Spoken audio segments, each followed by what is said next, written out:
What is up? We are live. We are going to do DK today. We have some news today as well. We will get to that afterwards.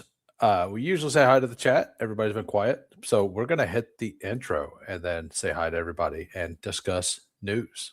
Hey, hey, we're grinding through the torment. High volume, no management. Taming souls in descent. Grinding drafts through the abyss, no rest in our veins. Feel striking like lightning, flooding endless pains from late season voids. He's dropping all the flames. Bestball Degens unite, shattering the chains. Old school RB stacking fury, derailing trendy trains. Who is commanding the storm etched in our brains? Who? Hey, thunder in the names, claiming all the kills. Flames, names, games. Degen wrath of fuse, stone age torment remains. Bestball eternal in Rumain's infernal domain. Pterodactyl pigs screaming, Cayman chaos reigns. Fossil fury fuels the fire, drafted through the veins. What's up? How we doing, Caddy Kev? So news today. Aaron Rodgers officially announced this is going to be his last year, basically no matter what. Cam Scatabo can't do math. He he also apparently he's going to get like they're going to run the ball and only run the ball. Judkins looked good in his drills. We are finally to the season where we're going to start actually getting news, getting some videos, getting some good stuff. Other thoughts. There's a couple players I've been like pretty out on, not clicking much. More so because I've been waiting to see if the market was going to drop them, keep them where they're at, stuff like that. I'm going to start adjusting those players closer to ADP. One of those players is Dalton Kincaid. I don't want to be out on Kincaid because when he is on the field, he is elite. And he's been that way. He was that way last year for DFS and all that as well. So I haven't been clicking him. He's also a player that in the full PPR sites on Draftkings and Drafters, he goes like 20 spots higher than he does over on Underdog. We're on Draftkings today, so probably won't be taking him today. But like he goes at like 109 over here, and I think he goes at like 135 on Underdog. So whenever I see a price difference like that, I start thinking about it. And like if I am going to take some, I need to take him at least over on the UD side. He's a player that I've been kind of avoiding like to see if the market was going to move backwards due to the injury stuff. What's up, Steven? How we doing, Mendels? What's up, Brett? Mike, Rob, Roni? How's everybody doing? Let's get some background music. Make sure I turn it down so it doesn't blow everybody out of the water. We're gonna do that. So we're gonna do some DK today. If you guys are on DK, if you go to the rewards and you go to rewards, and then up top there's a promo section as well. DK is doing this bonus right now. If you do 15 drafts, you get 3 drafts for free, basically. So the first 3 you enter, you get $10 in DK.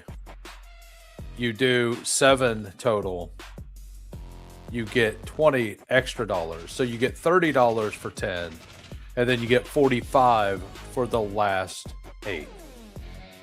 I wasn't planning on maxing this,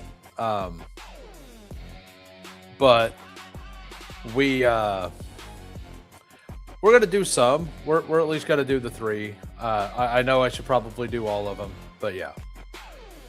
But anyway, we're going to come on over here to the lobby. We're going to do a DK main to start. After the main, we'll probably do one of these $3 ones for the people who want to do those. But we're going to jump in this queue, in the $25 queue, and we're going to jump in 15 seconds. We never leave the grind. Fury, endless. Relentless fantasy reigns. Who waits? Immortal.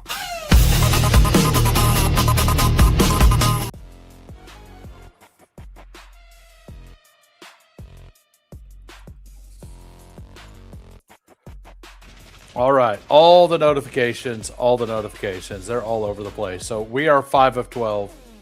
What's up, Jamie? How we doing, Quill? I mean, I rolled both of them into the same, like the knot and late fourth is in the same one, or it was supposed to be. Oh, it didn't. It was late fourth or never was supposed to be what it said. I don't know why the never didn't pop up, but it took me 4 attempts to put that poll in there. It kept declining it for some reason. I don't know why. I've done 14 so far, and I've got 3 or 4 of them for free. So we basically been doing promo stuff. What's up, Hartman? How we doing? Welcome to the channel again. Welcome back. So we are back. We got the 104. We've mostly been stuck at the back on Draftkings, so pretty happy to get this. We got Barracuda at the 3. I know the name. I don't remember whose username that is. We got Louisiana Lightning at the 5. We got Ragnar at the 7. We have Stockton at the 11. And if I did not shout you out, let me know. And if you're, so I feel pretty good about being here. Like I said, I've been pretty much stuck at the back end on DraftKings, and I've been stuck at the 3 and 4 on Underdog. So it'll be nice to get a little bit of a different feel over here. The ADPs are quite a bit different on this website as well. Skull. Look at that dog. Look at that jersey on that dog. Who is that? That's a 0. Who's 0? Why can't I think of that? Or is it a custom made for your dog?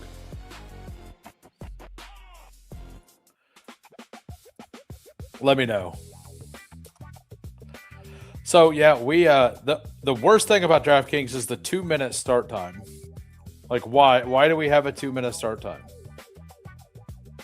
But yeah, so Dalton Kincaid is a player that I definitely want more of. And I'm not saying I'm going to be overweight on Kincaid. I just think he's a player that fading is probably wrong. He does spike week stuff. He's in a good offense. I do think that there's probably like week 17 versus the Dolphins. Like it's probably most likely a James Cook game, but I think somebody is going to kind of nuke that game. Possibly. I don't think it's going to be Josh Allen just because I think that he could get pulled, but maybe it's DJ Moore. I don't know, but I assume it'll be James Cook, right? But I'm not sure. The Dolphins defense is not going to be very good. So dog's name is Dude. 0 was the generic number offered. Got it. Sean for billion with a Pikachu or the Pikachu. Basically a Pikachu there. Yeah, we'll take Jamar Chase down here. I know the ETR has changed their ranks and they have Puka at 1. I know although that they say that or they have it ranked that way. Herzig, I think, said he likes Puka at 1 still, and Levitan said I think he likes the Bijan and Gibbs, but don't quote me on that. What is like 35% Kincaid healthy is week? What is it? Is it like 35%? Like I don't know. I just think it's a player I have 1.9% right now. In pre-draft I was at 5.4 or something. And Superflex, I'm at 4.8 or something. But on the regular contest, I'm at like 1.4%. It's a player that I don't want to full fade. I'm not going to be overweight. But there's also a chance that he misses 4 weeks and then he's healthy for the entire playoff run, right? Smashing that like, what's up, Game Tight? I don't know if you caught it on on Steve's stream or not, but I messaged you in Discord, by the way. I also messaged Quill in Discord. So if you guys care, like, it was actually me. I know that there's a bunch of bots and stuff out there. You gotta worry about it, but I messaged both of you guys. Barracuda, that's who it is. I was gonna say I could not remember. I knew it was somebody in the community. I couldn't remember who it was. What's up, W for Omega? How we doing? Hope everything's going well. Hope your the book stuff is finalizing. I know you said the editor was reading through now. Should be what, a week or so before you get word back. So everybody wish W for luck on that. So we got my 11-hole start is making me. You got Amon Ra Lamb. That's awesome. I landed a CD Lamb Genty start on Draftkings or on Drafters today. CD Lamb Genty felt really good. I mean, Amon Ra Lamb is awesome.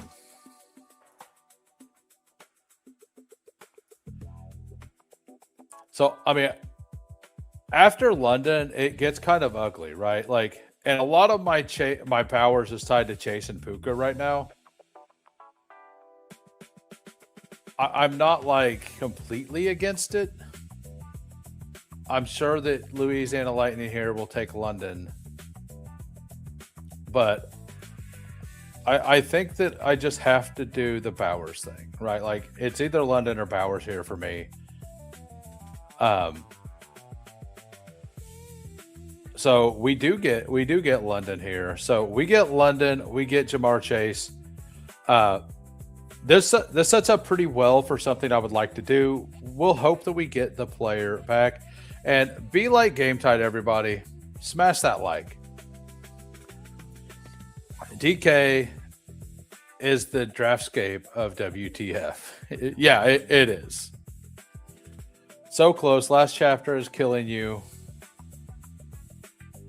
Nice. Yeah, take your time. Make sure you get it done. I don't play the Genty clip when I'm off stream. I'm not even in, like, it's tied to my StreamYard. So I don't get it. But Genty Lamb is fun, right? Genty Lamb is just a fun start. We got so Sean takes Rice there at 23 still. I'm moving him down, but to 28 to 29. I'm not gonna nuke him. This could, like, especially in a time box this contest is going to be open the entire summer. I feel like if you can get him in the 30s, like, taking a shot on that is just worth it. So the player I want is all the way down here is Travis Etienne. But he ghosts. That's funny. Let's just go Olave or AJ Brown.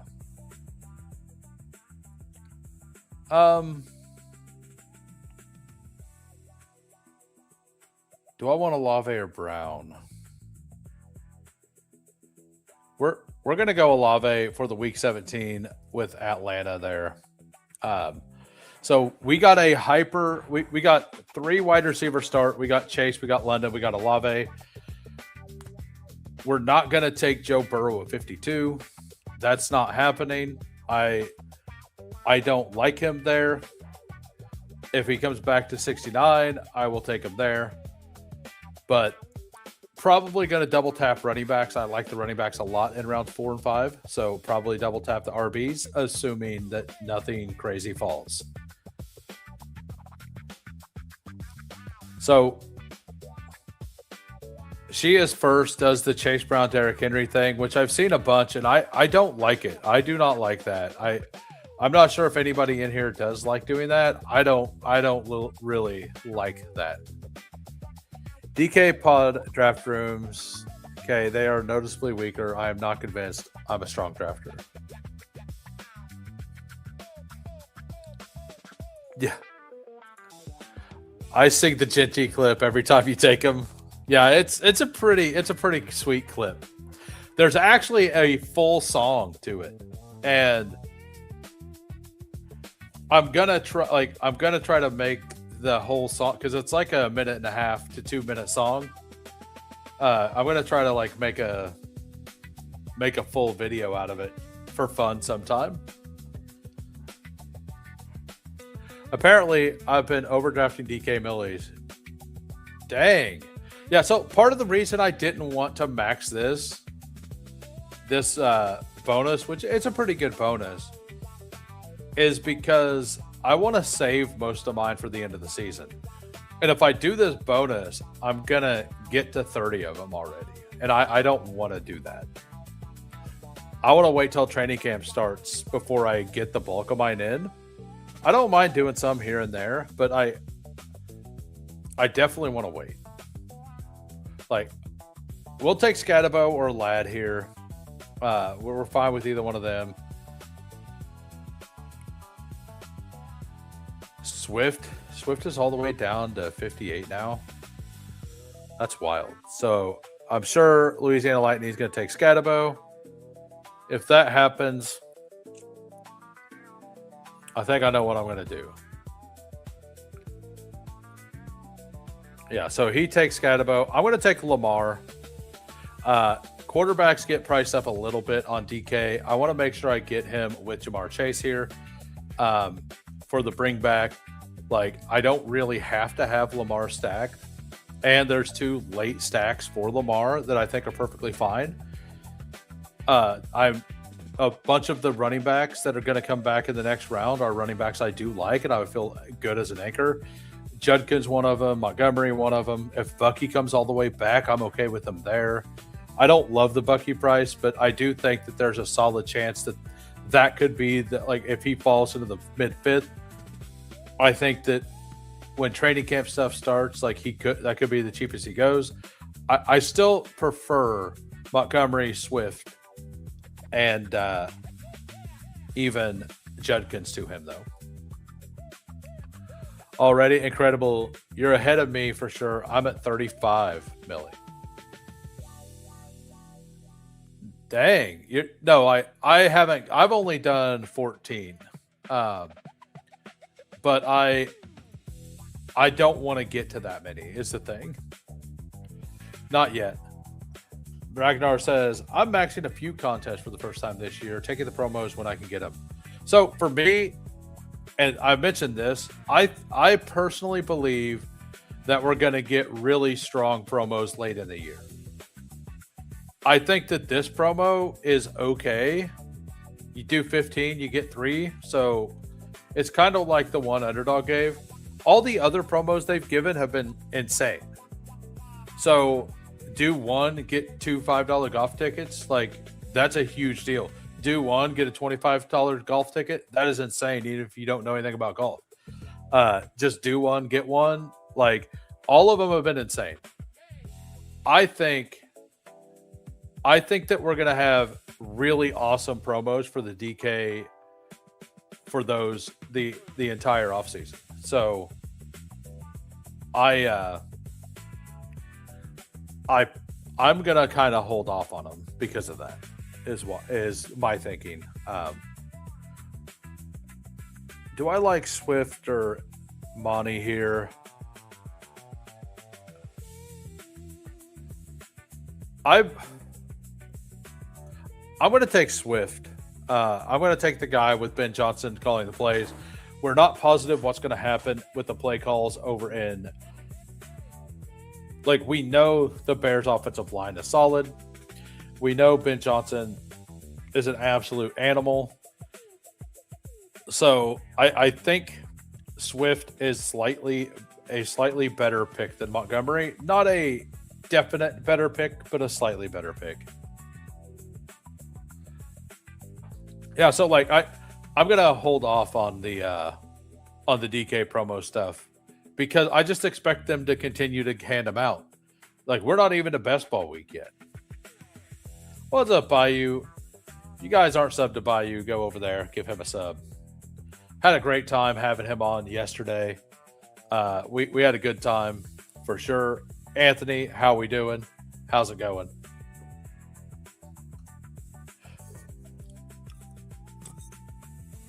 So you get Amon-Ra, CeeDee Lamb, Breece Hall, Egbuka, Price. I'm not a big Egbuka fan, but I do like. I think he's a full round too early. I don't see the correlation there. Like I get it. If you like Egbuka, like if you want to be in on the Bucs offense, it makes sense. And he could end up being a really good pick. I could just be wrong. What's up? I'm not sure what the menu button is for. Oh, probably replying. So Joe Burrow goes. We would have taken him if he fell all the way back. We didn't expect him to fall back though. So Tyler Warren is a player that's been moving up in my ranks as well. I think that he needs to be at the 5-6 turn. All of the mid 6 rounders are ugly picks, other than the quarterbacks, right? So it just feels like he's the clear best guy at his position that's left. So having him fall down to 72 sometimes doesn't make sense.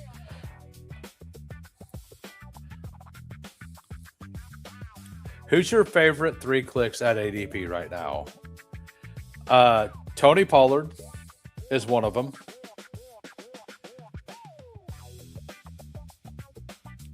I mean, let me go look at my exposures. I mean, that'll tell you. Cam Scatabo, Chikakonkwo, Emmett Johnson, Omar Cooper, Tony Pollard, Ryan Flournoy, and then Colson Loveland. Those are the top ones. Omar, I think it's just a bet on a first round talent at 140. Am I in on the offense? No, not at all. But there's a solid chance that he just does something, and I'm sure like Louisiana Lightning is just getting an awesome team here. Like he's getting such a good team.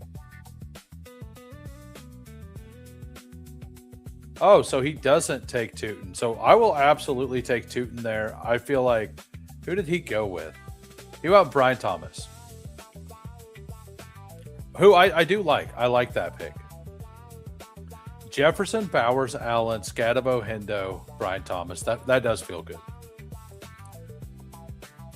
On a team like this, searching for Egbuka's ceiling when you have safety of Amon-Ra.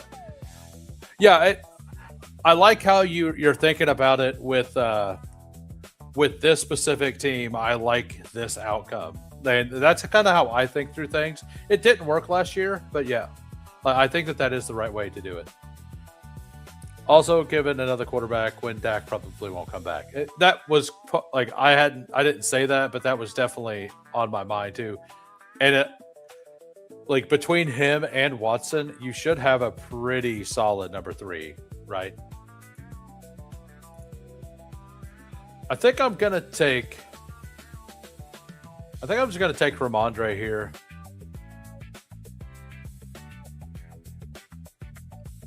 Or do I want? Yeah, I don't know. Yeah, we're taking Ramondre. I think by the end of the season, Jonathan Brooks takes the job. I don't want 0. I'm gonna still be at weight with Chuba, but I do kind of think that when it matters, Chuba is going to be the number 2. How we doing, Peanut? Gotta love these emojis. These emojis thank you. Thanks to Missy. She's been awesome helping out. So we are through 8 rounds. And we have Lamar Jackson, DeAndre Swift, Bashaw Tootin, Jamar Chase, Drake London, Chris Olave, and Ramondre Stevenson. Team feels pretty solid. No holes. Yeah, we don't have a tight end yet. Sam Laporta went at 75. What? Can you explain yourself, Game Tight? What happened there? Was that intentional to make sure you get him for the triple stack, I assume? Like you gave up the ADP to get the triple? Because you do have Caleb. You're building out a gigantic bring back. I get it. A gigantic game there. Yeah, I see now. Brooks is my dude. Agreed. Chuba got kicked for Dowdle. There's no love lost benching him. I bet the tight end has a hole. No. Good job. Good job by you. Well done, sir.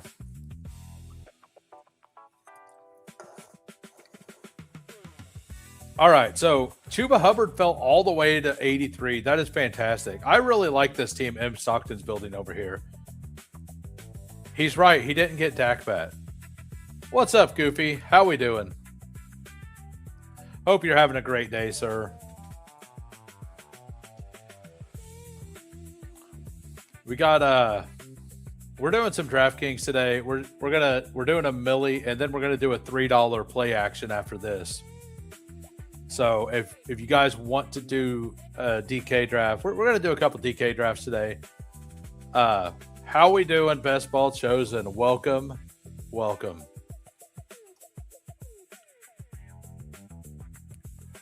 So, I mean, I don't take a lot of Jaylen Warren, but if Jaylen Warren's here at 93, I think I'm in.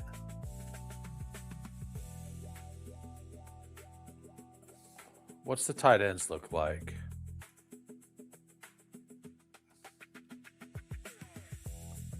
I'm going to take Kyle Pitts for the double stack.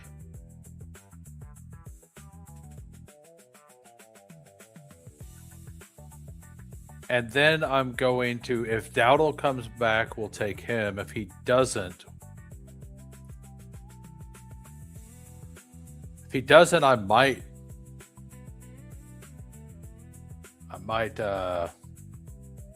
what do we want? So we got Lamar, Swift.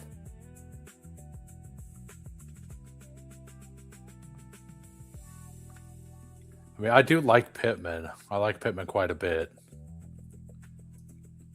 Quarterbacks. I kind of like just pulling Shuck up and getting the guy that I really like. We're building out that big game stack. Let's secure the big game stack. We got Shuck. We have Olave. And then we have the London plus Pitts bring back. We're gonna bet on a shootout. We got Lamar. I didn't check their bye weeks. Let's go check their bye weeks. We're good on those bye weeks. So I might go. I'll probably go with the third still, but I feel okay with Shuck plus Jackson. I did give up a little bit of EV by not taking Brock Purdy or Bo Nix there, but for this specific team, I think that was correct. What's up with all these menu things that are popping up that I can't see? I'm going to be so rich if Rasheed falls to the fourth. Yes, you're in my head. Scary place to be. I think I'm just good at looking at things and understanding the thought process that got people somewhere. You know what I mean? Like, I could be like, oh, well, this player needs or wants to do this. I've seen, and I mean, I've drafted a bunch with you. You're in most of my stream drafts. So bye weeks? Pshaw, says Ragnar. I don't know. Like, did Kamara officially get cut or something? I know that there's talk about they might cut him after June 1st. It's not official, but how we doing, Donnie? Thanks for popping in, and thanks for smashing the like on the way in as well.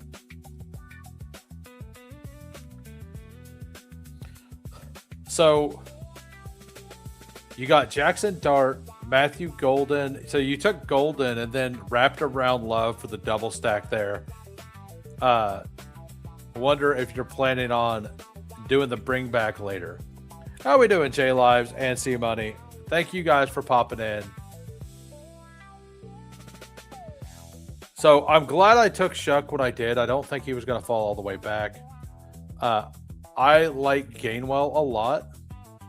Gainwell has a week 15 game versus New Orleans. Where are they at in my thing? Tampa Bay. Atlanta. They also play Atlanta. Like, I know that those three teams play each other, right? So I did get Gainwell, by the way. So Tampa plays, or New Orleans plays Tampa and Atlanta and Arizona. Atlanta plays Tampa Bay and New Orleans. And then Tampa Bay obviously plays New Orleans and Atlanta. So those three teams are a fun little correlation. For anybody who does not know, those are pretty fun little correlations there. And since we waited on, like, we still only have those initial three wide receivers as well. I don't know if I want Kelsey here, who I think could just be an absolute smash right now, or if I want the third. There's wide receiver drops off too much. I'm going to take Concepcion here. Just because of how far, like, give me that rookie upside bag with Jamar Chase, Drake London, Olave, with Concepcion. Like, let's do that. Just a one-off piece. He does have the same bye week as London, but yeah. Yeah, Dart opposite Lamb. Right, yeah. I really like that. Tampa Bay, make it work. Yeah, so, like, that's one of the fun things I've noticed with the schedule is the Tampa Bay Atlanta thing. The Tampa Bay Atlanta plus Tampa Bay thing, or New Orleans, Atlanta, Tampa Bay is a really fun combination to where they all kind of play each other in different weeks. And like New Orleans gets Arizona in the week they don't play the other one. Atlanta gets Washington, and Tampa gets the Rams in probably a high-paced game situation. So I really like all three of those matchups. Love it when a plan comes together. Yeah, well, all three of them get really good matchups in the because they all three play each other, right?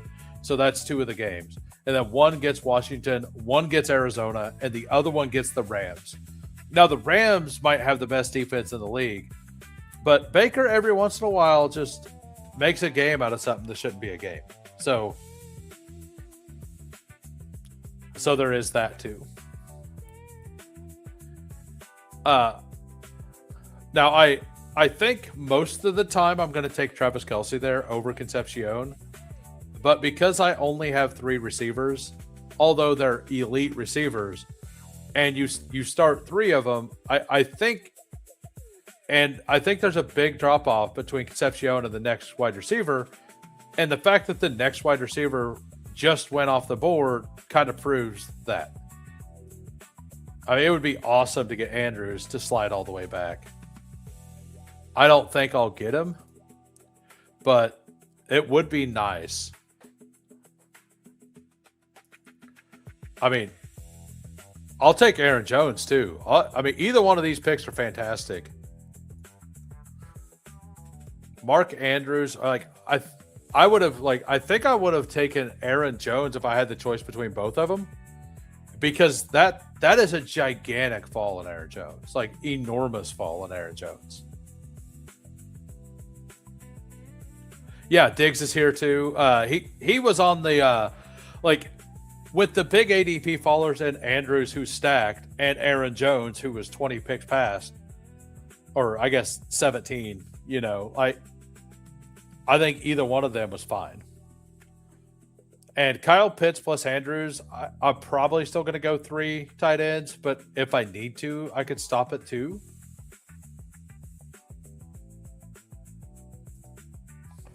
I'm pretty good. I mean, I could just take Juwan Johnson as well, right? Because Swift, Tootin, Stevenson, and Gainwell honestly feels pretty solid. Diggs is definitely the play. I think that this is my order. I'm going to get one of the guys that's not Juwan.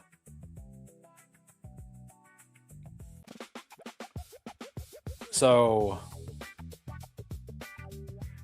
which one do I want? Do I want Diggs? I think I want Diggs.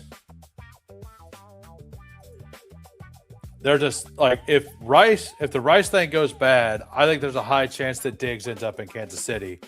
And if Diggs ends up in Kansas City as the one, he's moving up to pick 80, right? I don't like the Green Bay Houston matchup, but I like Green Bay schedule week 15, 16. I kind of agree there. But I do think I think it's weird because I think Josh Jacobs is going to dominate weeks 15 and 16, and that Jordan Love, if anybody matters in week 16 or week 17 on the Packers, I don't think it's going to be Josh Jacobs. I kind of think I lean it'll be the other way, and it'll be the passing game. He's going somewhere. Yeah, he definitely is. Evan asked M. Stockton, what week 17 matchups make you perky?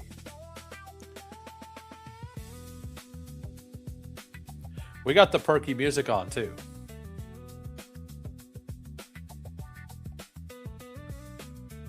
So we got so Tua goes at 159. That's interesting.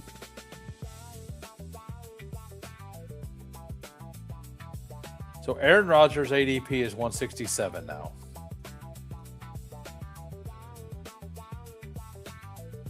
So Algier's still there. I do like Brian Robinson a lot. I already have 2 pieces of that offense, though. I don't want to continue going down that path. I do kind of like Trey Tucker a lot here. Trey Tucker goes.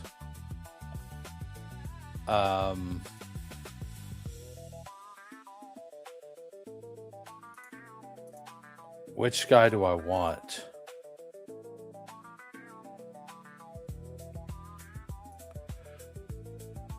Man, I don't like anything here.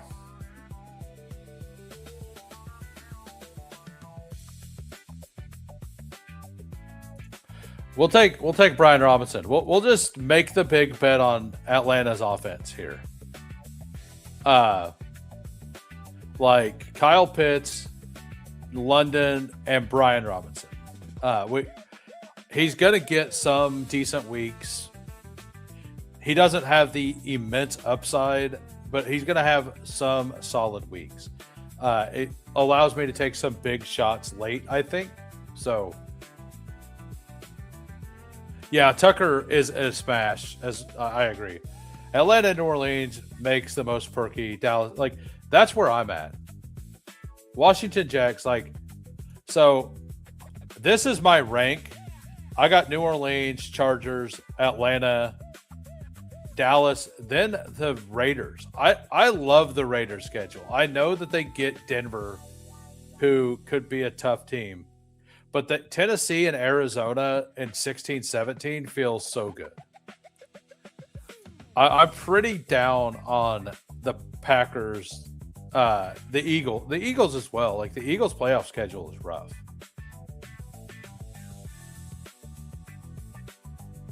All right, so I don't really want to keep taking these rookies, but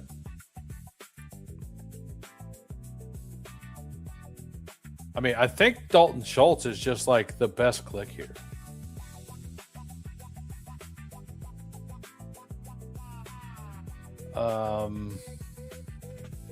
We got Lamar, we got that bring back, we got the stack, we got that stack, that game set up.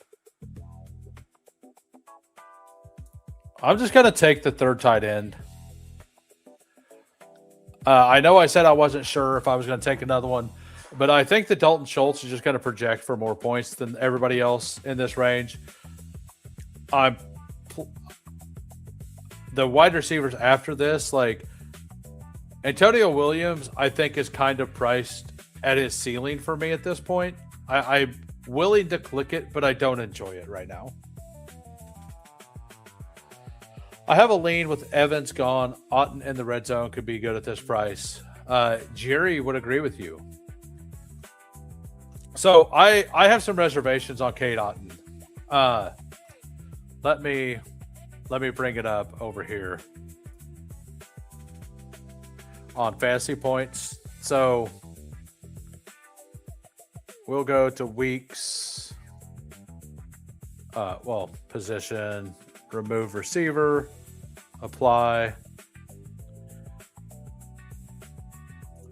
and then remove like can we just can we just remove some? If we like remove the last, I think it was like these weeks, apply. So we're about back on the clock. We'll get back to that.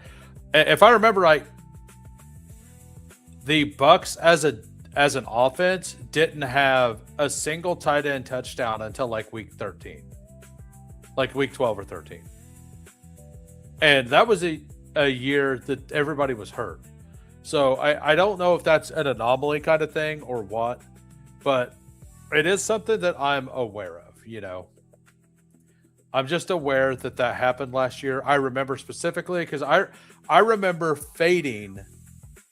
I was fading Cade Otton heavily in DFS because of that.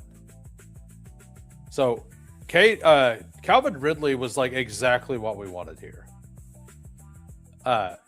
So that allows us to take the 2 rookie shots late, in my opinion. Those top 3 plus Diggs and Ridley. Ridley alternates the bye weeks with those guys as well. I would love to get one of these 2 back. If we don't get one of those 2 back, yeah, things might get ugly.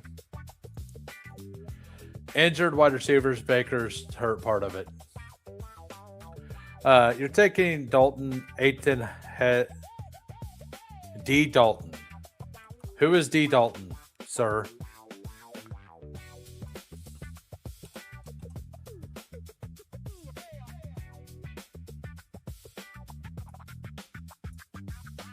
So, about hit lobby there.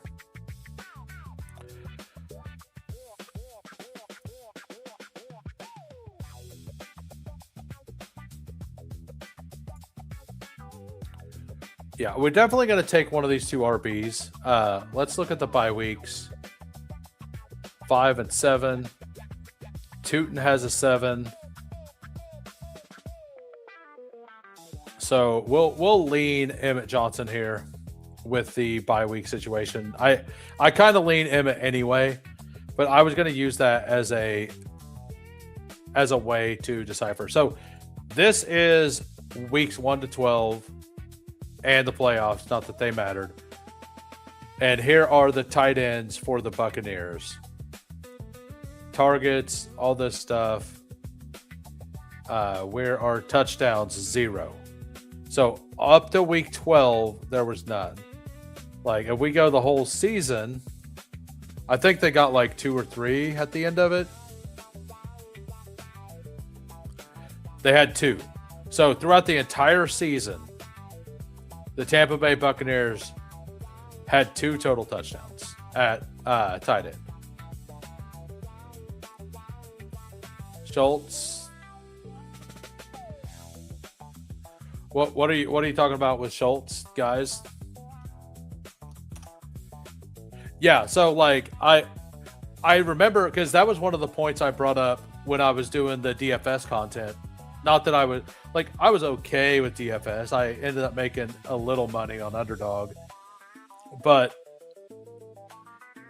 Cade Otton came up as an avoid to me even in good weeks because it felt like there was no chance of, like, if they hadn't thrown a single touchdown pass to a tight end, what was the chance of them throwing 2 to him? You know, taking him ahead of ADP. Yeah. But yeah, that's just something like I actually had a whole bunch of Cade Otton in pre-draft. Like, I'm not saying that he's a bad pick. It just has me a little cautious. But I was also taking Cade Otton when he was at like pick 210. He's moved up a little bit. I think now that the draft happened and all these other teams have added a bunch of guys and like we know who's available. We know Aaron Rodgers is back.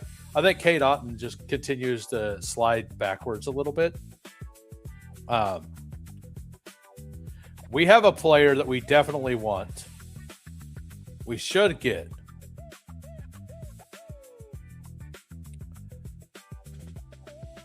All right. So we get our third quarterback here, Michael Penix. So we have the big Atlanta stack. We have both sides of the New Orleans game. We only have Shuck with Olave, but we have the double stack with Atlanta as well. But like I like it because they both have really, really good playoff schedules. And I expect Penix to be playing at the end of the season. And I don't mind Penix on a team where I have Lamar Jackson and Tyler Shuck because I think that those two are strong enough, assuming they're healthy, to kind of get us through to the playoffs without a third, you know? So that was the plan the whole time. I almost pulled him up in the last round, honestly. So Darnell Mooney would be pretty fun here.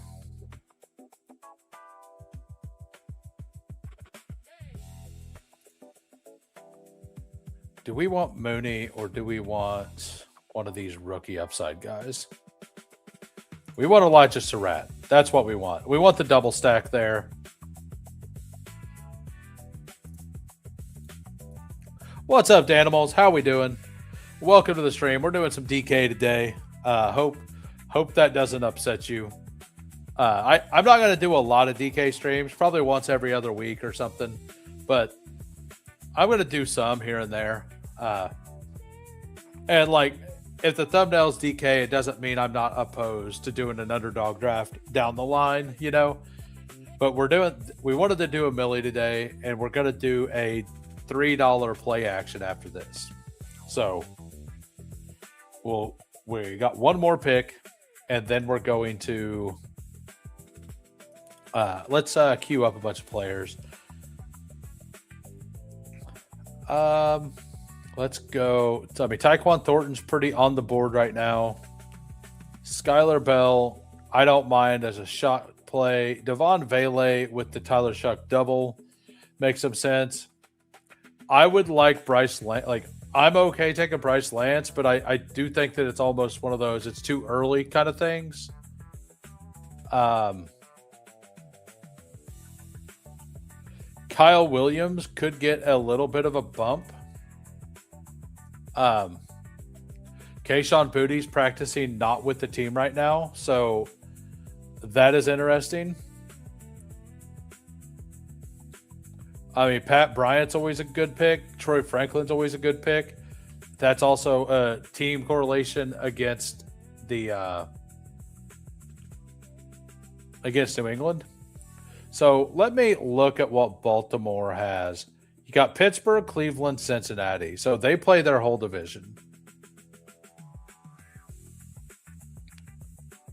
They play their entire division.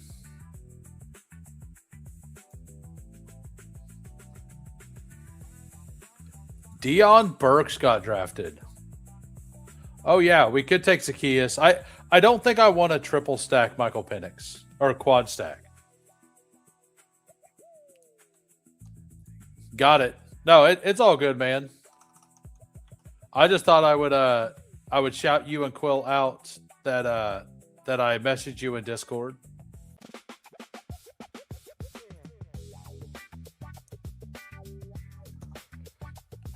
Yeah, so like I took Jahan Dotson in a draft earlier today. I just don't think this is the draft to do it, is all.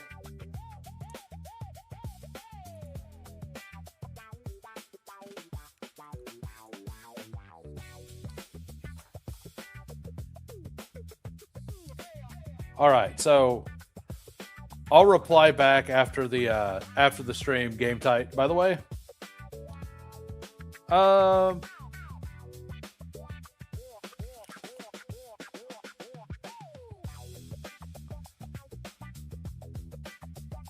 going to shoot for the stars here. We're going to take Bryce Lance. We're going to take my boy.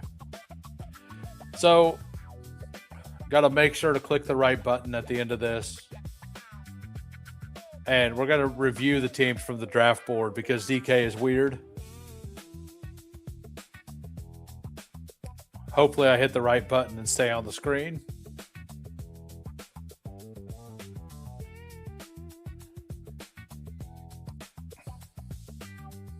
Carson Beck. I've seen Carson Beck go at 86 today on Drafters. It was an auto draft. Or it was a star method is what it was. So our team, we got a 3-6-8-3. We got Lamar Jackson, Tyler Shuck, and Michael Penix. Running backs, we got DeAndre Swift, Bashaw Tootin, Ramondre Stevenson, Kenneth Gainwell, Brian Robinson, and Emmett Johnson. That feels like a really solid wide receiver or a running back room. Wide receivers, triple anchor with Chase, London, Olave, Casey Concepcion, Steph Diggs, Calvin Ridley, and then Elijah Surratt, Bryce Lance at the end. Bryce Lance, like it probably should have been Vele. I'm not going to lie, but I'm shooting for the week 17 spike week there with the Olave spike week the week before, something like that. I think it's a solid team. I could have definitely could have done something different with that. What's up, Chris? Bryce Lance, Skylar Bell, Hurst, all these fun upside bets. Yeah, they are. And like Devon Vele is a decently fun bet as well. So we got game tight here at the 3. We got Caleb Williams, Jared Goff, like in a gigantic. He built out a gigantic Week 17 game stack here. We got Jahmyr Gibbs, Jeremiah Love, ETN. It's a 2-8-8-2, by the way. Rico Dowdle, Dylan Sampson, Kamani Vidal, Ollie Gordon, Jalen Wright. So doubling up the Miami. I think that's kind of fun with the Bills rush defense of Week 17. And then at wide receiver, we got Jameson Williams, Luther Burden. Luther Burden at 51. I actually clicked Luther Burden today at 51. I think he's fine there. I still prefer Rome, but I don't want 0. And I think that's a really good, that's a acceptable price on him. Josh Downs and Dobbs as security blankets there. Juwan Jennings, Isaac Tesla, Ted Hurst, Zachariah Branch. I think it could work a little thin at wide receiver overall. Like you went 8 running backs. Like I personally would have taken 2 wide receiver darts instead of those 2. I like the idea of those 2. I think that going triple running back to start and still having 8 is a bit much. And then M. Stockton is also a member. By the way, members get members get reviews. I don't think Ragnar is. Maybe I'm wrong. If you are, say something. My apologies. What's up, Al Boogie? Pitts, Mandrews, and Schultz. I like it. You clicked Burden, you fraud. I clicked him in Superflex at 84 or whatever. Hello, just found your channels a few weeks ago and loved your content and insight. Hope to get a draft with you sometime. Keep up the great work. Hey, thank you, Christina. Hope that you continue to enjoy the content. I'm just here all the time. Like that is it. I'm just constantly here. We got a 3-6-8-3. We got by M. Stockton.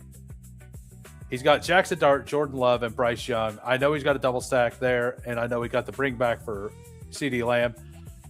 Running backs, we got a Breece Hall, Jadarian Price, Chuba Hubbard, Tajay Spears, Tanks Bigsby, and Damon Claiborne. I like the Claiborne click a lot. That seems fun. Wide receivers, Amon-Ra, Lamb, Egbuka, Watson. That's a really fun four. Like, I don't, as we've talked before, and I've been pretty honest about, like, I don't love the Egbuka price, but I don't want zero. I'm not taking any of him until the second half of the summer. If his price stays where it's at, I'll probably end up with like 3 to 5%. And I'll just start taking him someday. But I personally believe, just like I believe with Burden, that they are going to fall down the board, and I'm just not going to take them until they're at the prices I think that they need to be. Christian Watson, Matthew Golden, Jaden Higgins, Brazel Mooney. Mooney in the last round is really fun with all the neighbors FUD right now. You got the double stack here with Brazel, Bryce Young. Or I guess you don't have the double. I was thinking you took Coker there. That's my bad. Oh, you do have the double because you got Chuba. And then you got the bring back week 17 with Jadarian Price. You have the bring back with Jaden Higgins and Jordan Love. And you got the Jackson Darnell Mooney bring back. Or you got the Lamb bring back to them. That is a fun team. So that is that. I got all my correlation and only sniped on 2 players. No review necessary, not a member. All good. My running back feels thin. Need price to be good. It definitely feels thin because Breece, like, although he has the high draft capital, it's just a swing pick. I think getting the value of Chuba at 83 makes this room feel solid, right? I agree. Like, I do agree that I feel a little iffy about all 3 of these, but all 3 of these have mega upside too. So it is a kind of thing that you want for these things. So we are going to do a Draftkings 20 entry max $1 million thing. It is a $3 tournament here on Draftkings. And I know that you just said, Christina, that you haven't been able to get in the draft. If you want to get in this, whenever I hit the countdown, I tell everybody this so everybody has an equal amount of time. If you enter around the 7 to 8 time on the countdown, that is about when you can get in. But we are going to jump in this contest. We're going to jump in 15 seconds. Bestball Degens, we never leave the line. Fury, endless, picks, relentless, fantasy, reigns, who wins, immortal.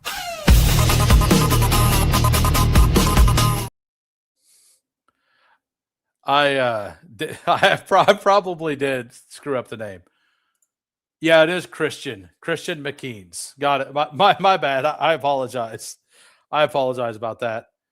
The words are small. Who and the FBI agent listening to your calls, shaking hands, always be over there. I need to do more DK. Way to butcher that man's name. I just got it unsub probably. Most likely got it unsub. Tootin 69 was so good. Not sure I get Tootin's price in comparison to 4 or 5 backs that go ahead of him. Like, are you saying that his price is too cheap or too high? And at 4, my my alias can be Christina. Yeah, that's my bad. My bad.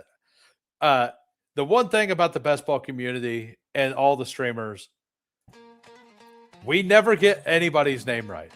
We never get anybody's name right. It's Christian. Yeah. Yeah. Exactly. I think that he's accurately priced at the 5-6 turn. Bayou After Dark is wild. So we get in the draft. We get the 102. We get Louisiana Lightning at the 10. I don't know if anybody made it in here. If you made it in here, congratulations. If you did not, it instant filled, so you might not have got in. I'm still Gibbs Bijan 1-2.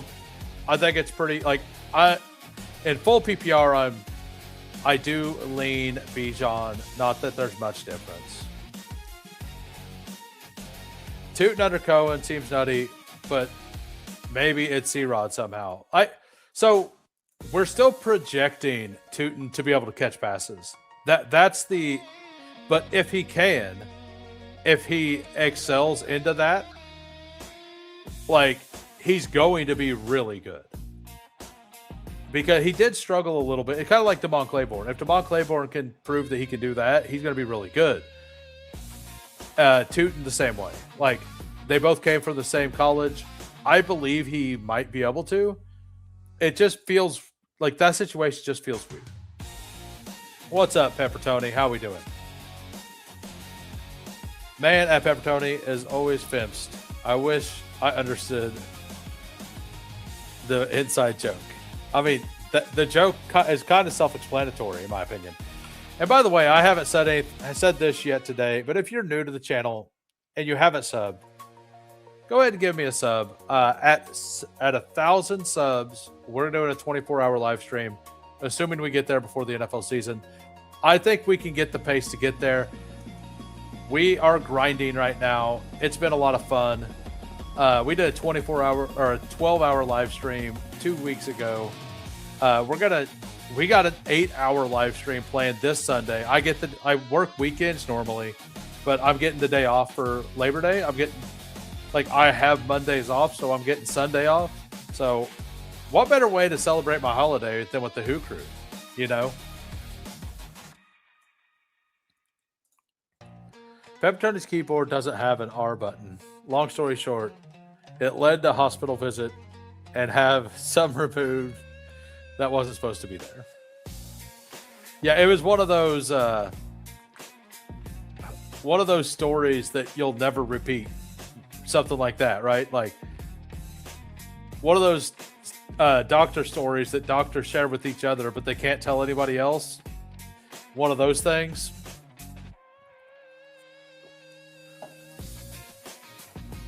A Richard Gere moment? Something like that. Yeah. Something kind of like that. But yeah, we what is the, I wish you could click on these names and see the pictures. So Christian, let me know what is your account name and where do you play normally?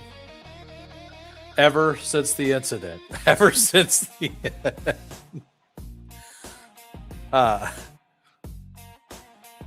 yeah, we don't talk about what happened. We just call it the incident, right? Gotta love that. Chase Brown would have been awesome there. I think I just want Nico here.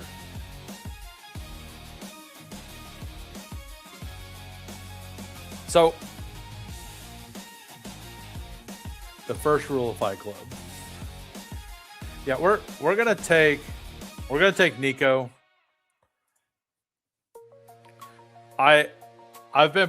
We got Lamar Jackson at 24. D's numbers. D's number 10.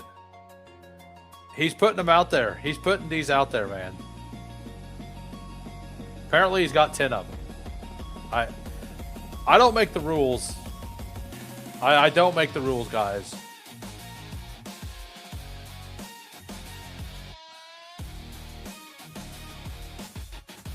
Yeah, like, it's the same thing as doing it the other way around, but I think that this is a fun start. For the audio, we got a Jahmyr Gibbs, Nico Collins, and then Brock Bowers. We could have just went Bowers and then Nico, but I honestly, I need to make sure I do some Bowers into Jeremiah Love, by the way. Oh, and for those of you who don't know about this contest, the $3, it's a $3 20 entry max. All the rounds are, the first round is first and second advance. Second round, it's a 1 of 12. Third round, it's a 1 of 12. Fourth round, it's a 458 seat final. It's a $3 tournament with $100K up top, $74K at second, $50K at third, $40K at fourth, $30K at fifth. So the top 8 players get $10K on a $3 entry.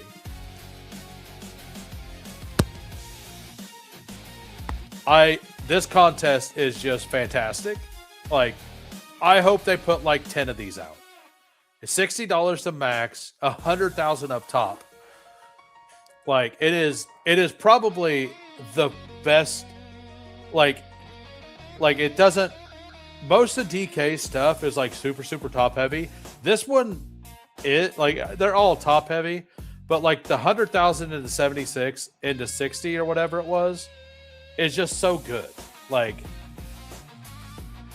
these are the kind of contests I want a lot of into 50. So like I really like that. Like how you get in the top 5. So you get the top 1% basically in the finals. And if you make the finals, you get 1.5 or 2.5 times your total entries. Because if you total entry, it's $60. You get $150. So that's 2.5 times your entries. Misclick the lave. So you're winning, Bukowski? That's what I heard. Yeah, I think it's pretty awesome.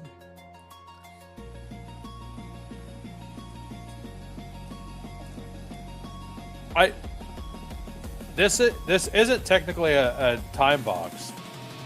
It's got a. How many people are in it? I don't see the total number.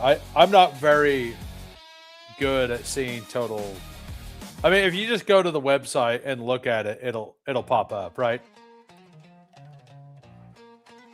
So, but I appreciate you guys for popping in today. Kind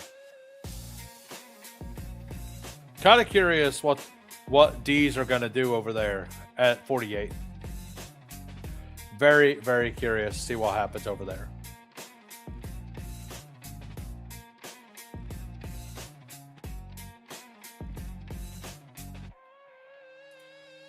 So we are about back on the clock.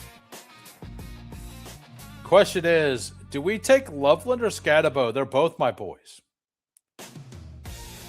With this team and the little bit of a fall, I think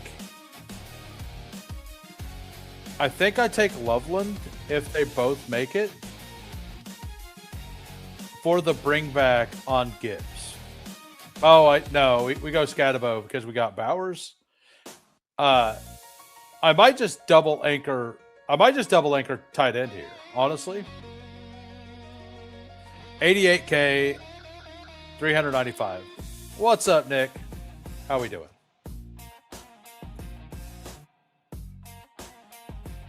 So we're actually going to take Luther Burden here. I told you, like, I think that he should be there. I do prefer Rome, but I don't have like any Luther Burden, and I do want some because he is the kind of guy who could spike really well. And I do want to make sure I get my shares of Luther with my big stand people. And Nico Collins and Scatabo are some of my big stand people. So, like, whenever I have a couple of my big stand people, I'm going to take, like, whenever a player I don't like at ADP falls, I want to make sure to take him. And it's with Gibbs. So we got the Week 17 bring back thing going as well.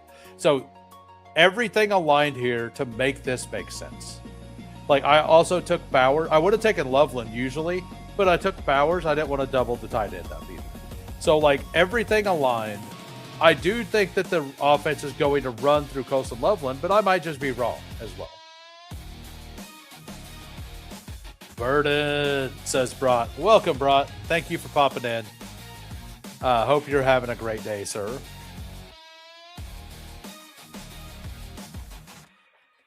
We're definitely liking the start of this team. The guy in the one hole, I think, wanted to make sure he got Lamar, or maybe he put in last year's ranks or something, or he just believes that he should be up there. I don't know. Everything else has made sense. Been at ADP. Kind of curious what happened there. It kind of feels more like a mistake than anything else. What's up? What's up, Bloody? How we doing? Who Hames? How we doing, Bloody? Yeah, we're just we're doing some DK today. Different vibes for sure. Different vibes here.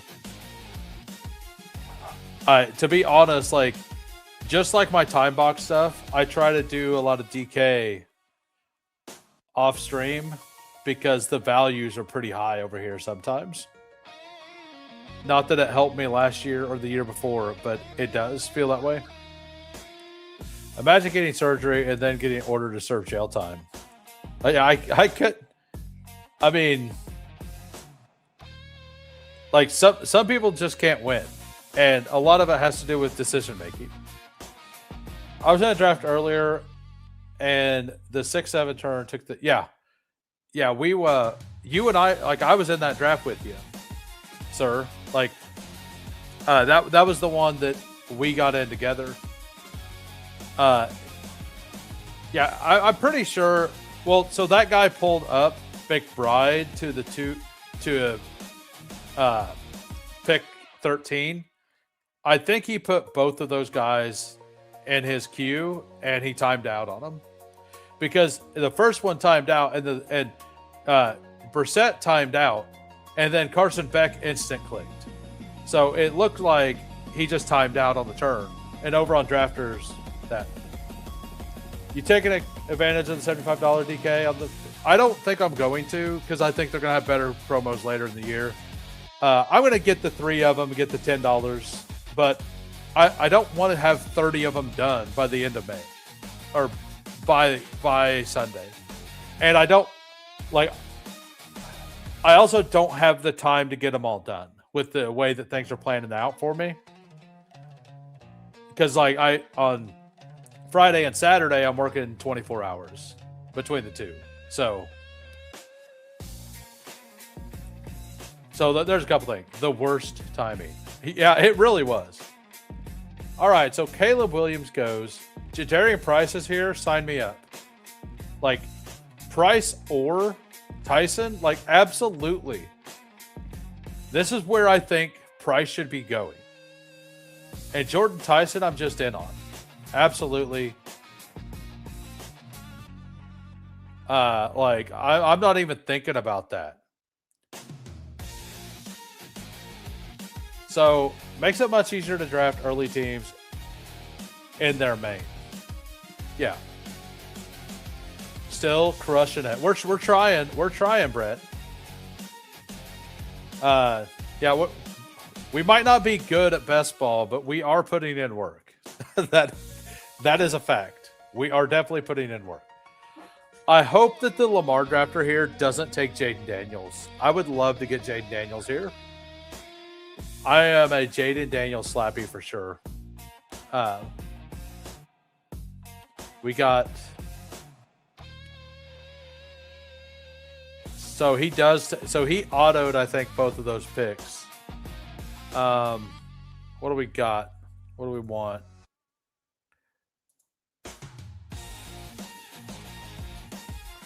I don't ever take Makai Lemon. I don't like any of this. I think I just take Chuba here. I'm gonna take Pollard. I really like Tony Pollard's price. I feel like he's more insulated, as well. I got a beard hair that's like sticking out. I can't find it, and it's driving me crazy because I can see it. So that's why I'm over here stroking my beard. Just so you know. Life is hard sometimes, guys. Life is hard. Dude, drafters taking too early running backs. Yeah, on the ocean is blue.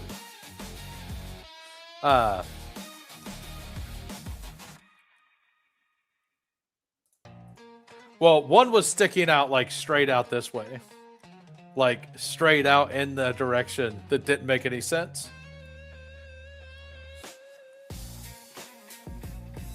I got it fixed though. I definitely a priority matter for sure. It was definitely a priority matter for sure. Yeah, so we get the Janarian Price fall there. Like we got Gibbs, we got Scatterbo, we got Price, we got Pollard. This feels awesome. It feels really, really good. Now we're going to need wide receiver help for sure, and but these 4 running backs feel awesome. No, we keep in the beard. Somebody a while back asked me how much it would take to shave the beard off, and I was like, it's something I have zero interest in doing. So the number is so high that it's a laughable number. And the way I see it is it took me like 2 full years to grow it most of this way out. So I probably need like 2 years of salary to do it. So like whatever number my salary is times 2 is basically the number it would take. So I mean, it's possible. But we put an unreasonable number out there. That way, nobody ever actually does it, you know?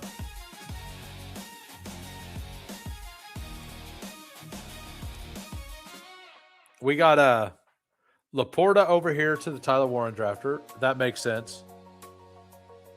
Like I actually, like, so by the way, I don't blame Dez by taking Jaden Daniels with Lamar. I just don't understand taking Lamar at 24 there is all.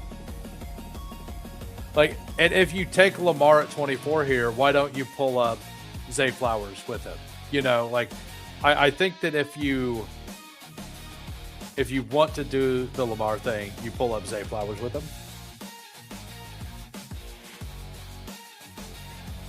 So there's a couple players that are left that I really like. I like to see that all the quarterbacks are starting to fall now that we have bye weeks. It definitely feels good.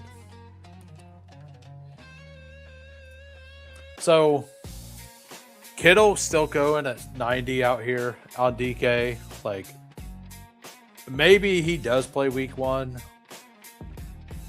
I'm not gonna have enough of him to find out. So this guy takes Drake, May, Dak, Dart. So Dart makes sense because he has neighbors.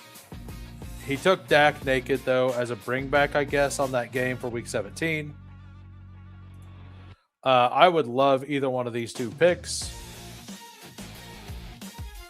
Like, I prefer the top one. Definitely prefer the top one.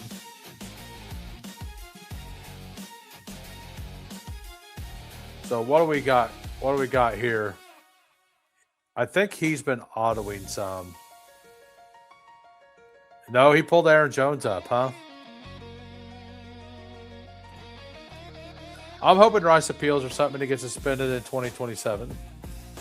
I mean, I'm just kind of not worrying about it, and I'm gonna take 5% of them and call it good. I remember pulling up Lamar's a 3-4 turn. Those days are over. Apparently in this room it is. Been absent. Yeah, I've missed you. How you been? What's up, Grant? Last season we used to start drafting quarterbacks around 9 and you'd be safe. Not this year. Yeah, absolutely not. Not at all. So I could take, I think I'd take Quentin here. I'm going to go ahead and take Quentin Johnson as wide receiver 3. It doesn't feel great only having the one quarterback now. I would have been interested in going Laporta Goff there, but that doesn't happen. We have Stroud as an option. We have Cam Ward as an option. And honestly, I just want some names. I'm not going to worry about stacking too much in this specific room because my running backs are awesome. That's where I'm going to have to win. And like this guy here, I mean, everybody over here only has one quarterback. Like, I'm probably not going to get anything back. The 3 hole has Josh Allen. I'm good probably to push quarterbacks around this guy, but he also took Lamar Jackson at 24, so I probably don't take that gamble either. Been great, working a metric ton lately, but have 2 days off. Huge check coming on Friday, so I will be drafting all day Friday. You will not see me in a room. I work Friday, Saturdays. Friday, Saturday, Sundays when I work. I don't really like, I might draft a team Friday night, but it'll be off stream. It'll probably be just vibing as I'm relaxing down for work. So we also we were talking to Jerry earlier, and he's been doing the So You Think You Can Tout stuff. Jamie made him an intro. I mixed it a little bit. I'm debating on making Jerry an intro after the stream is over. I have some ideas, but it usually takes me a couple hours to get one done. But I look forward to doing that kind of stuff. So I'm going to try to do that tomorrow, like either tonight or tomorrow. I'm also going to be on Jamie P. Rogue's, one of his podcasts, the Fantasy Six Pack. I believe it is. I'm going to it'll be a recorded show. It'll post probably tomorrow. Whenever I get the link for it, I will post it in my Discord. There's a free Discord, the Who Crew Discord. If you want to join it, you can join it. It's in the description here. And anytime I'm a guest of a channel, I will try to remember to post whenever the video comes out. I will post a link there as well. And if you're a content creator yourself, just message me, and I have a section there for content creators to post for themselves. So we build a community.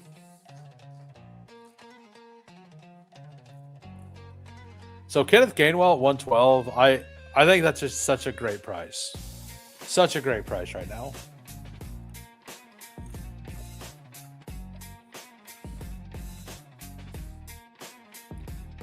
But yeah, we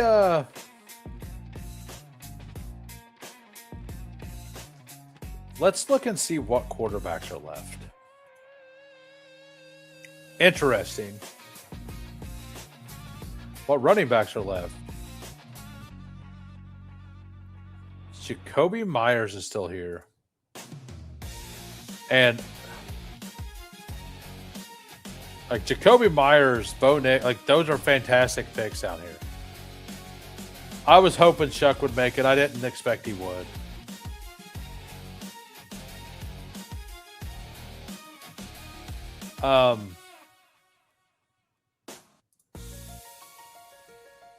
I'll definitely take Downs if he comes around, if he makes it. If he doesn't, I think Dobbs is a good pick as well. So yeah, we're gonna take Dobbs, wide receiver 4, secure a little bit there. I know we only have Herbert. I might gamble to see if we can get a quarterback back here. I might just take Baker. I don't know which route I want to go.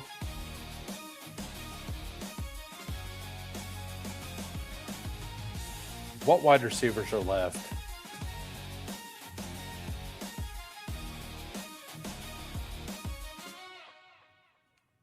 Do I want to take Concepcion a second time?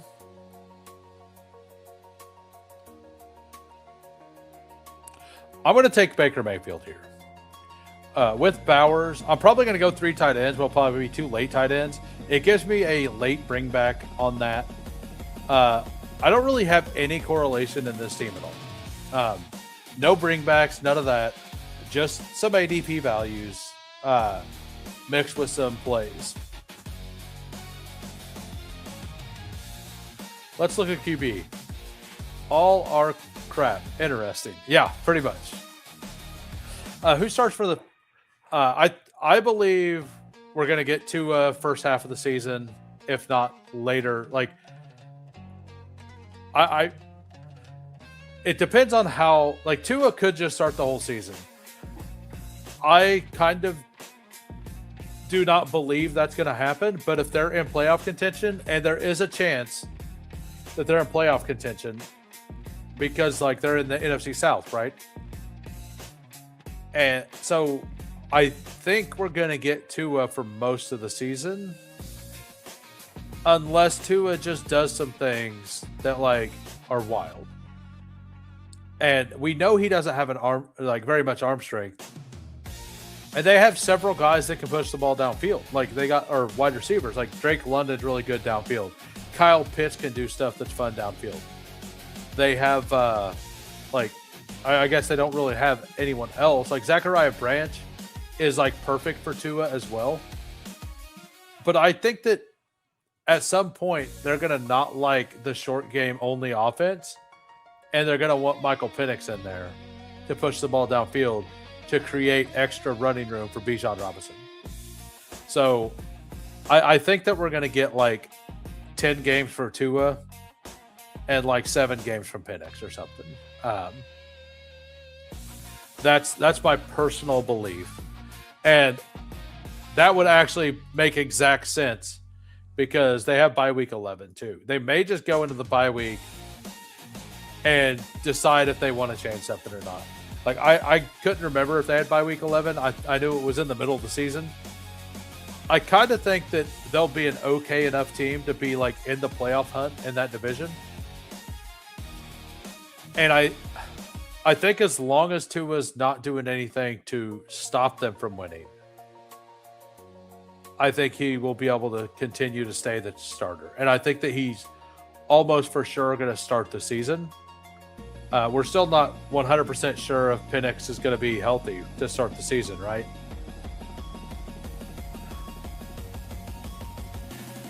So, yeah, they're not full speed. But, like, it is a good sign that he's been out there in practice. Like, we seen him and Tua both not throwing balls well the other day, right? So there is that. And by the way, welcome, Grant. I hadn't seen you in here before. I hope you enjoy the content. Hope you're having a great day. So let's see if there's more crap quarterbacks left. Absolutely. I mean, I would like to get Nico stacked up with Stroud here. Cam Ward would be fine stacked up with Tony Pollard as well. I mean, a Jalen McMillan fallback would be pretty fun. Does it make sense to take both Atlanta quarterbacks in Superflex at a high percentage? I don't love it, but it depends on how you're doing it too. Like, if you're specifically targeting that with like a London stack or a Pitt stack to make sure that you can get like 4 studs, like you go like 4 skill players and then like with like Justin Herbert mixed in there, and they're basically your quarterback 2-3. You know, like I think in those situations, if you've built specifically for it, it can make some sense. But you're also giving up, I think it's like around 8 and 9 pick to do that. But you do get a lot of value. You do get quite a bit of value there, right? From those early skill position players.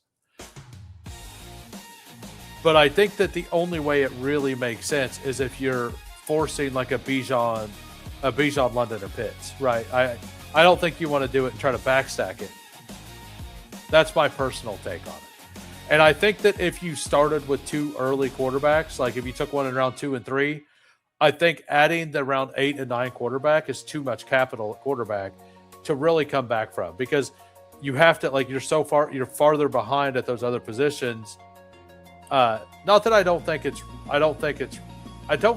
wrong to take the early quarterbacks, but I think if you take the early quarterbacks and you take one of those players, you basically want to let's take Woody Marks to get the double stack. I don't know if I explained that well enough, or if what I was saying made sense. If I need to delve more into it, let me know. We can go back to that conversation. What's up? Is it PP Pepetto? Pepe Pepetto? I can't, like, I definitely can't pronounce this. Hey, who? Why is no one in a Jahan Dotson? I'm 65%. Exposes my final dart. I take him some. I think part of the reason, I mean, which time? I said it like 5 times. Pepe Pepetto. It's too many P's. Yeah. I definitely, a guy named Christian come in here earlier and I said Christina. So I feel like I would have, like, I don't know how I got yours right and I missed that one, but shout out to you, I guess. We got I think Jahan Dotson's a fine click. I think if we find, like, whenever we find out for sure that he beat out Olamide Zaccheaus, which, you know, if you know ball, you know that Jahan Dotson's the outside receiver and Zaccheaus is going to be in the battle with Zachariah Branch in the slot more so, right? Like, Zaccheaus last year kept Luther Burden off the field, not Rome Odunze. So if you know that, like, you understand that Jahan Dotson is the 2 wide receiver set guy on the outside, right? The reason he's not getting taken, I believe, is because, and the reason I don't have him rated super high is because I'm not a believer in Tua or Michael Penix. And I also don't know for sure which one to stack him with, right? I'm more likely to add him on like a Saints bring back than anything else. Now, if I've got a team with a lot of rookies, he is a guy I will scroll for in the last round. I think that he's a way better pick on the 20 round formats over here on DK or over on Drafters. I think that he's a much better pick in those formats. I think that he is he's an okay pick in the 18 round formats on Underdog.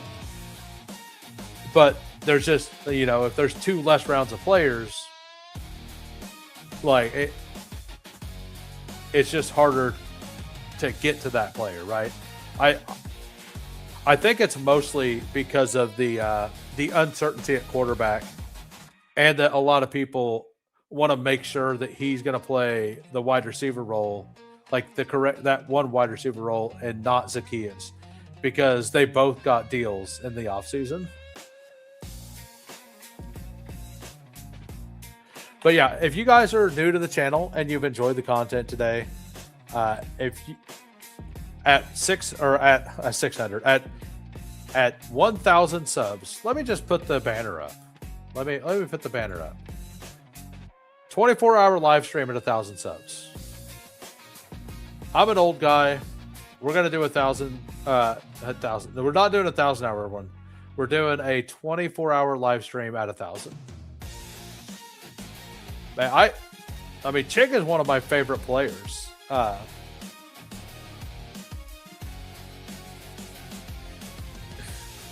Thanks, Mycroft. Love the support.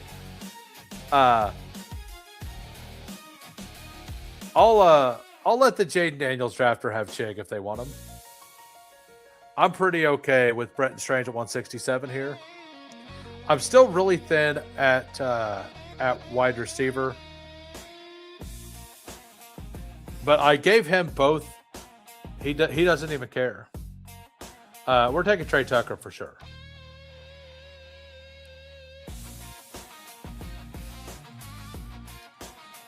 True. Definitely not taken in 18 rounds, mostly on teams with weak wide receiver and looking for floor. Yeah, exactly. Like, if you're taking a lot of the Casey Concepcion or blanking right now, Ted Hurst, Chris Brazzles, those late round, like Antonio Williams, Zachariah Branches, like, he's a really solid, like, go down the board pick. Or if you're taking players like Tyreek Hill, Tank Dell, those players, and you want to try to get some production early in the season in case something else goes wrong elsewhere, I think that makes sense to take him on those style of teams. I personally am not taking a whole lot of I'm personally not taking a whole lot of like the Tank Dell and Tyreek Hill. I don't think they're bad bets. I 3 years of best ball, and the one thing that continues to happen is, like, players who, like, injuries are gonna find you. Like, if you draft players that are already injured, like, there's one, like, I'm very heavy on Cam Scatabo, but Scatabo is supposedly healthy right now, right? Judkins supposedly healthy. I'm fine with those guys. The players like Neighbors and Tyreek, who won't be ready at the beginning of the season, I'm iffy on. How long does each draft take? 60 minutes, so 24 state drafts. So it'll be something like that. So I did a 12-hour live stream 2 weeks ago. You can find that. It was May the 3rd, so 17 days ago. I did it for my 500 celebration. And I had a guest on every hour. So we drafted a team, reviewed. If you're a member of the channel, I review your team. So we would do a draft, review a team, do a draft, and a new guest would come on. We would chit chat for a minute. It was just a pretty chill feel. Had some pretty fun stuff happen through that. It was an awesome time. But we did it all on Underdog, because the Underdog are 18 rounds and they're only 20-second clocks instead of 30-second clocks. And the 24-hour will probably, like, and also on Underdog, you can name your drafts. And since I had guests on the whole time, and if I have a guest on, I split the prize pool with them. Like, I just pay for it and they split the prize. Like, I'm going to use that. That way I have a way to track. No, like, I would definitely be willing to stream, like, co-op stream Drafters and Draftkings if I could just name the drafts. But you can't. Like, I'm not going to set up an Excel sheet to get all that done. But yeah, it ended up being, like, we actually had a 35-minute break in the middle of it with just a discussion. I had a guy on for, it was actually Peppertoni. We did a discussion instead of a draft for the first 30 minutes, and he jumped on for 2 hours. But yeah, We do not know, but it kind of sounds like anything is possible, honestly. Kind of sounds like anything is possible.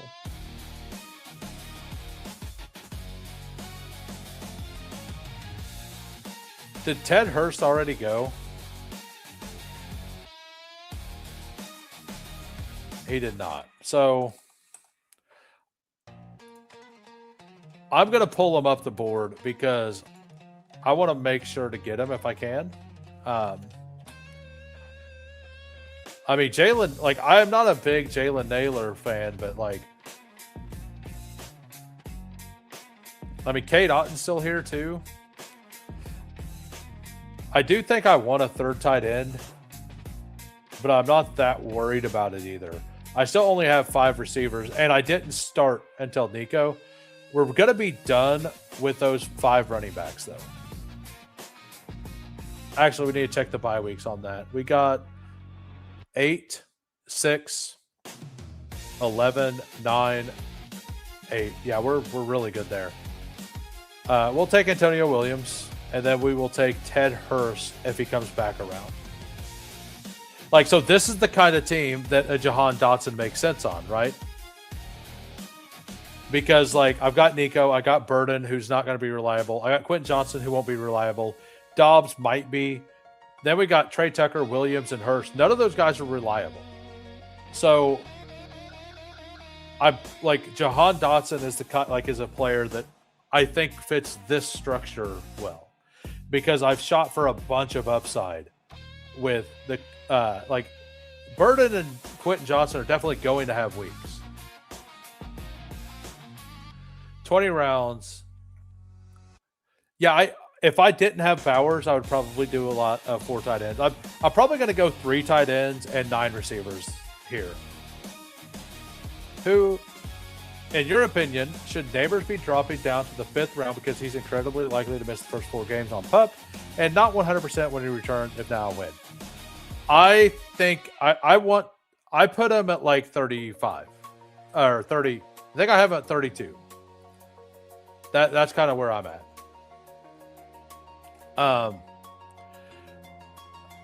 I personally, so it depends on what we're looking for. Are you willing to build a roster to carry a high value player that gives you a lower chance to advance your team, like a much lower chance? Yeah, if Neighbors is in the 5th, I'm clicking him every time. If he's in the 4th, I'm close to clicking him every time. So, like, just the amount of upside, like, even if he's not good until week 7, and you get 7 weeks of regular season, but you get him in the postseason, by postseason, he's probably fully healthy. And so Rice dropped to the 5th because of his suspension, and he was a low advance rate player.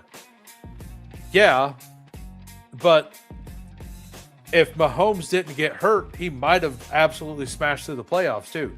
Because while Mahomes was healthy, Rice was absolutely smashing. But that was different. Like, Rice wasn't hurt. So, like, we knew Rice was coming back fully healthy. Now, Neighbors, they're going to be a run-first team. That kind of came out today. I kind of believe that. I mean, it's a Harbaugh team. It's a Nagy team. Like, I kind of think that they're going to be a run-first team.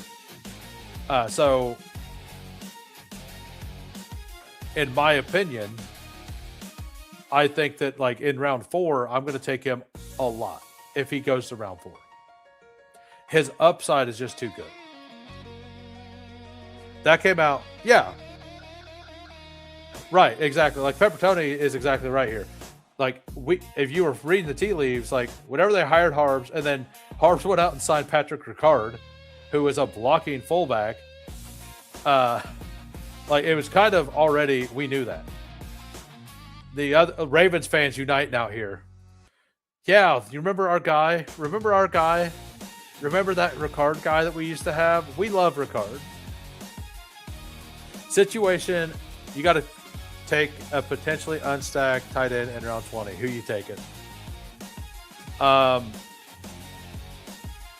It's so ugly down there. And Max Clare, maybe. Justin Jolie. Like, Darnell Washington. Like, I like Theo Johnson, honestly. Like, Theo Johnson's probably the one that I'm going to take the most in that situation. I think Dawson Knox is an okay pick, but Theo Johnson's the one I like the most. I like Nagy and Harbaugh have had teams, like if they're going to be a run-first team, they're going to have multiple tight ends on the field.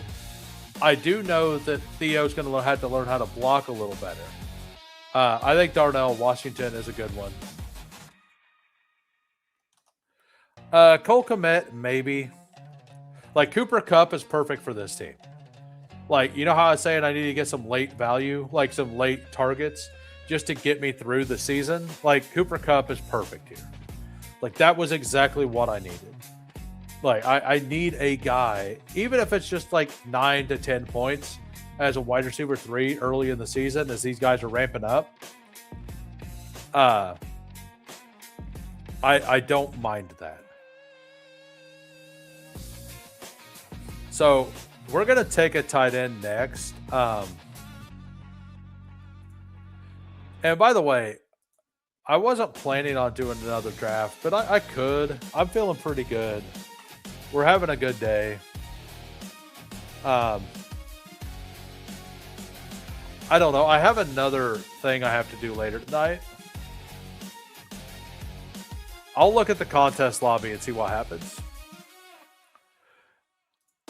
Yeah, they're running 12. The thing is, what's up, Nathan? How we doing? And I think Cole Kmet is a solid one too, right? So Greg Dulcich here. Yeah, let's take Greg. Like, Greg is never there in round 20 anymore, but I think he's one of the better things. Yeah, like, he's not going away, and we know for a fact that we know for a fact that Jackson Dart loves targeting tight ends. You know what? We can do a super flex. We could do a super flex. We'll head on over to Underdog after this, do a super flex. Yeah, so like in these 20 round tournaments, I've been mixing Theo in a little bit, even without Jackson Dart in drafters. I think that Theo's pretty live to have 2 or 3 15-point weeks. And a 15-point week in round 20, especially if you get multiple of them, like, that is really, really good. You know?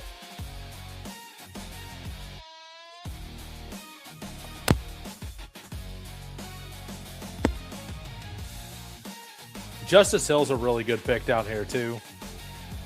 The Carson Beck. Okay, so it's the player who has Jacoby Brissett. By the way, if you're in here and you're a member, let me know. I don't recognize any of these names, though.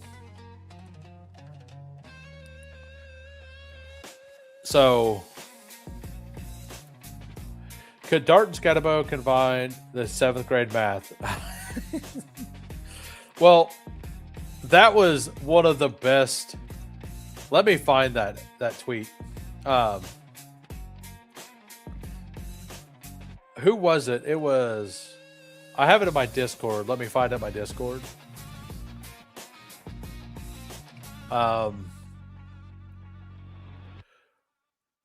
Sorry if I'm quiet for a second.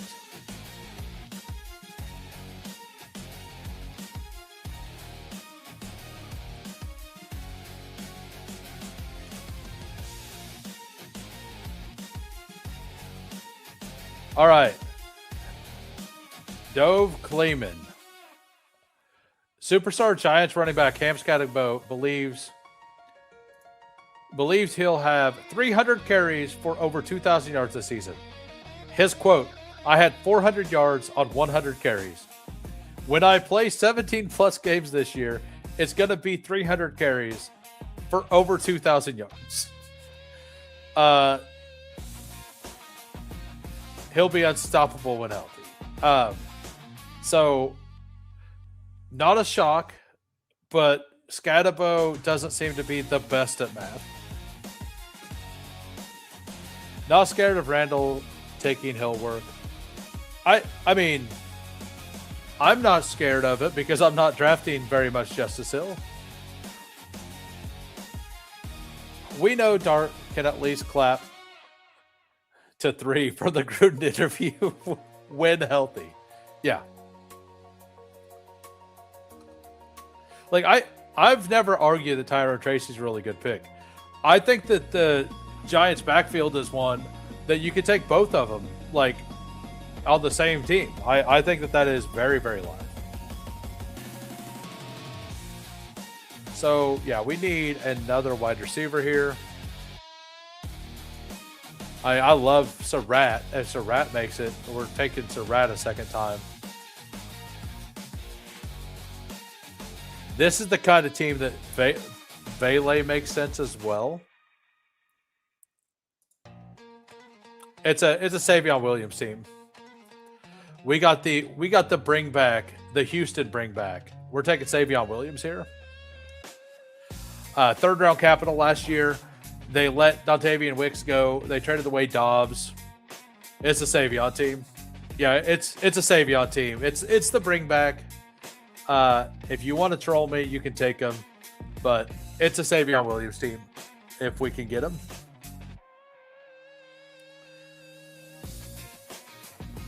So it was always Savion. I need to move him up in my ranks. I keep forgetting in my ranks to move him up. I need to do that directly after this show. But yeah, we will jump on over to Underdog after this, and we're going to do a field general after I make my pick and review my team. So most people seem to be completely out on Rice right now. All right, we get Savion.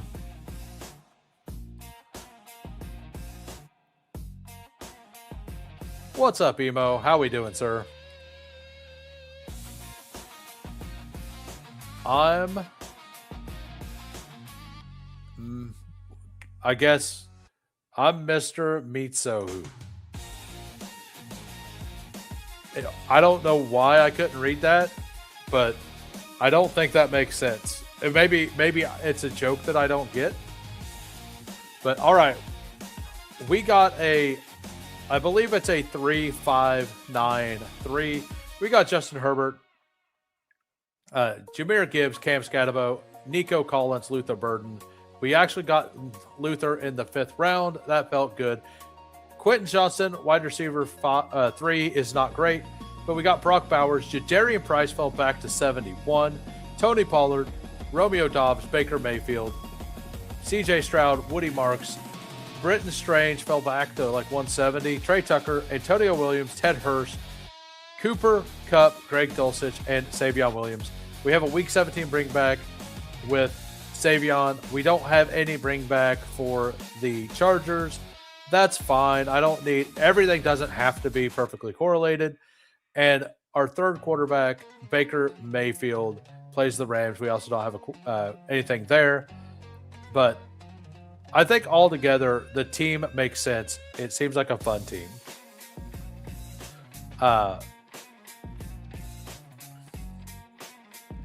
It is his DK handle. He was in the draft. Oh. My bad. My bad, sir. Mr. Mitza. I can read it here. We got a 3-6-8-3. You got Caleb Williams, Tyler Shuck, and Bryce Young. Running backs, 8 of them. 8 of them. Chase Brown anchor. Chuba Hubbard, Kyle Monangai, Tyrone Tracy, Tajay Spears, Brian Robinson, Damon Claiborne, and Ollie Gordon. I don't mind it. Wide receivers, 6 of them. And one of them is Dontavian Wicks. I think I'm going to feel like you're thin. Puka, Olave, Zay, Jaden Reed, McMillan, Dontavian Wicks. I definitely would have went with an extra receiver in the last round. Wide or tight ends: Colson Loveland, Dalton Schultz, Gunnar Helm. So you got the Loveland Caleb Williams stack. You got Tyler Shuck with Olave. You have the Bryce Young with anybody. You just got a third quarterback to have a third quarterback. Nothing wrong with that. I think that I personally would have went with an extra wide receiver there. Who too boomer to know it's wholesome? Carson Beck, Rookie of the Year for $50. What's up, Kyle? How we doing? I mean, that's probably a pretty good bet right now. I was on the clock in redraft today. I started Gibbs Walker in the third round. There was Rice, Bowers, Nico, AJ Pickens. Before the Rice news hit, it would have been him, but I went Bowers, and hopefully that feels good when you dodge a bullet like that the day of. And by the way, Bryce, welcome to the channel. First time I've seen you chat. Hope you're having a good time. Hope you enjoy it. And also, Kyle, welcome as well. I don't believe I've seen you chat either. Chuba. Oh, Chuba was stacked. Got it. That is. Bowers can't miss in redraft. The trade value is invaluable, says W. I mean, I have a hard time getting people to trade for tight ends in redraft, honestly. Oh, I didn't even share the screen whenever I read off your team. My bad. My bad. We'll go back through it. So we got the Caleb Williams, Chase Brown, Chuba, Puka Nacua, Olave, Flowers, Loveland, Manungai. So you do have a pretty fun little thing there. Jaden Reed, Tyler Shuck, Tyrone Tracy, Jalen McMillan, Bryce Young, Tajay Spears, Brian Robinson. I feel like at Brian Robinson, you could have been done at running back because you went 8 of them. Like, at least one of those 2 should have been a wide receiver is all. And then Schultz, Helm as the extra 2 from an elite tight end. Yeah, it's a solid team, though. I didn't mean to not pull that over. Go Ravens. Yes, sir. We're glad to be here. Thank you. So we are going to jump. We're over here on Underdog now. And we're going to jump in a field general. And we're going to jump in 15 seconds. We never leave the rhyme. Fury. Endless. Picks. Relentless. Fantasy. Reigns. Who wins? Immortal. Who hasn't hit the like? Says Vaporware.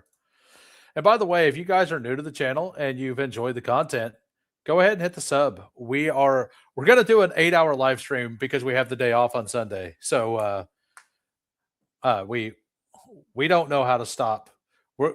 We don't know how to stop. We're here. We love it. And we're going to we don't have anything holding us back except ourselves. So we are, we got Pepper Tony at the 8. We got Sladen at the 9. We got Vaporware at the 10. We got Jay Lives at the 11. Working towards that red badge. I bet he's close. I bet he's close to that red badge. If you're in here and I did not shout you out, go ahead and say something and I will shout you out as well. What's Chuba's situation now? Did anything change? I don't think anything's changed. It's just that they look good. That Jonathan Brooks looks healthy is all so far. 2 Josh and 0 Lamar through 40 drafts. Wow. And Pepper Tony's been saying Trevor Etienne. So has Nice and Blunt. Hard stuck back of drafts. Like I'm hard stuck at the front of drafts. Who avoided the subscriber sandwich to the east of the board? I did. Thanks for showing up, guys. Love the intro. Thank you. You should go back and watch the original intro, like the actual intro to the channel. Most people love it. I think it's pretty good. Oh, sorry, Brian. Like I don't know. Like I need to check my DMs real quick to make sure I have the time for my other show tonight. Right. So I don't stay here too long. But I'm feeling great today. So nope. I mean, I'm like 99% sure we're like 3 hours away. Yeah, like go to the beginning. There's like I talk for a few seconds, and then there's like a 40-second intro. Go do that, and then come back and let me know what you think.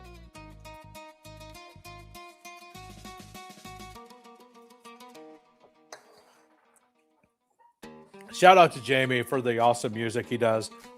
He actually, Fantasy Dog Pound actually messaged me the other day and asked about something. And I was like, I could probably have Jamie help you out. And Fantasy Dog Pound's working on something right now. It's just a little soundbite, but nothing wrong with a little soundbite. Nothing wrong with a little soundbite at all. I mean, I'm definitely like I have my own custom ranks. If you guys want custom underdog ranks for Superflex and for Superflex and for the like puppy, like the base structure, you can get them by being a member. All you got to do is jump in the Discord, and I have a rank section there, and like I can individually send them to you as well if I know you're a member and you message me somewhere. It's all good. But if you jump in the Discord and you have your account linked to Discord or to YouTube, you'll be able to get that. So we're gonna take Ash and Genty, and we're gonna play the clip. Yo, yo, yo, getting Jenny with it. Getting Jenny with it.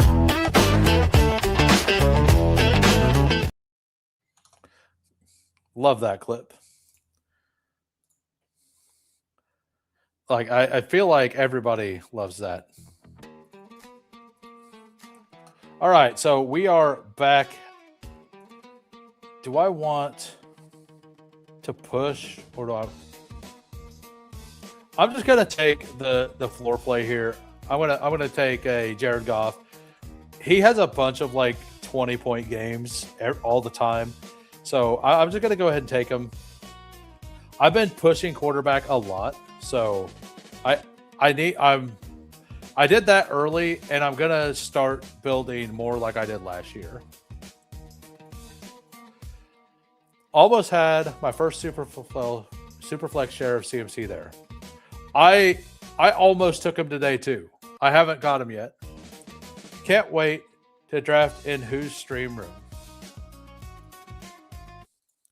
Pepper Tony, I'm with you. I have 4 Allen through 62 drafts. Only got the 101 twice. Got a 102 and a 103 Allen. I'm doing Superflex with who and PPR Tyler. Seems to have kidnapped a small German boy. It's been a weird day. Yeah, no, PPR Tyler's live right now with the guy that he's gonna do. The guy that he's doing the So You Think You Can Tout thing with, Michael O'Hara, I believe it is. Super sharp guy. I hadn't heard of him before, but he seems like he's super sharp. Yeah, I love that intro, and everybody seems to like it. I've been making intros for a couple people too. I just started editing this year, like 4 months ago, actually. And I enjoy it a lot. I still have a clip that I haven't shown yet because the situation hasn't arose. But let's just say it's wild. I'm not gonna say. Yeah, I'm just gonna say it's wild. Is all. That's all we're gonna say. Not gonna tell you the situation that needs to happen for it to happen. But when it happens, it's gonna be hilarious. I think it's gonna be hilarious. So we got Lamar, we got Genty, we got Jared Goff. I appreciate the support, man.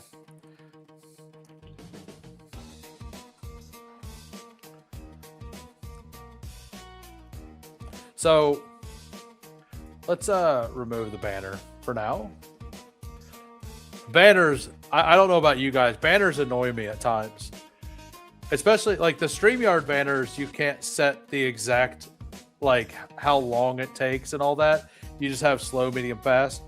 If you're on Streamlabs, you can set like exactly how long it pops up. You can have it intermittently even pop up and stuff. I don't know how to do that yet on StreamYard, if that's a thing you can do on StreamYard. So we got Genty. We have Lamar. We have Goff. I know what I want to do here.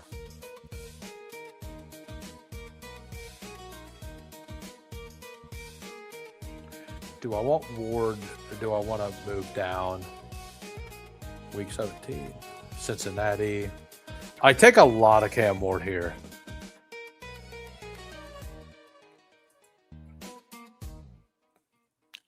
I'm going to go Travis.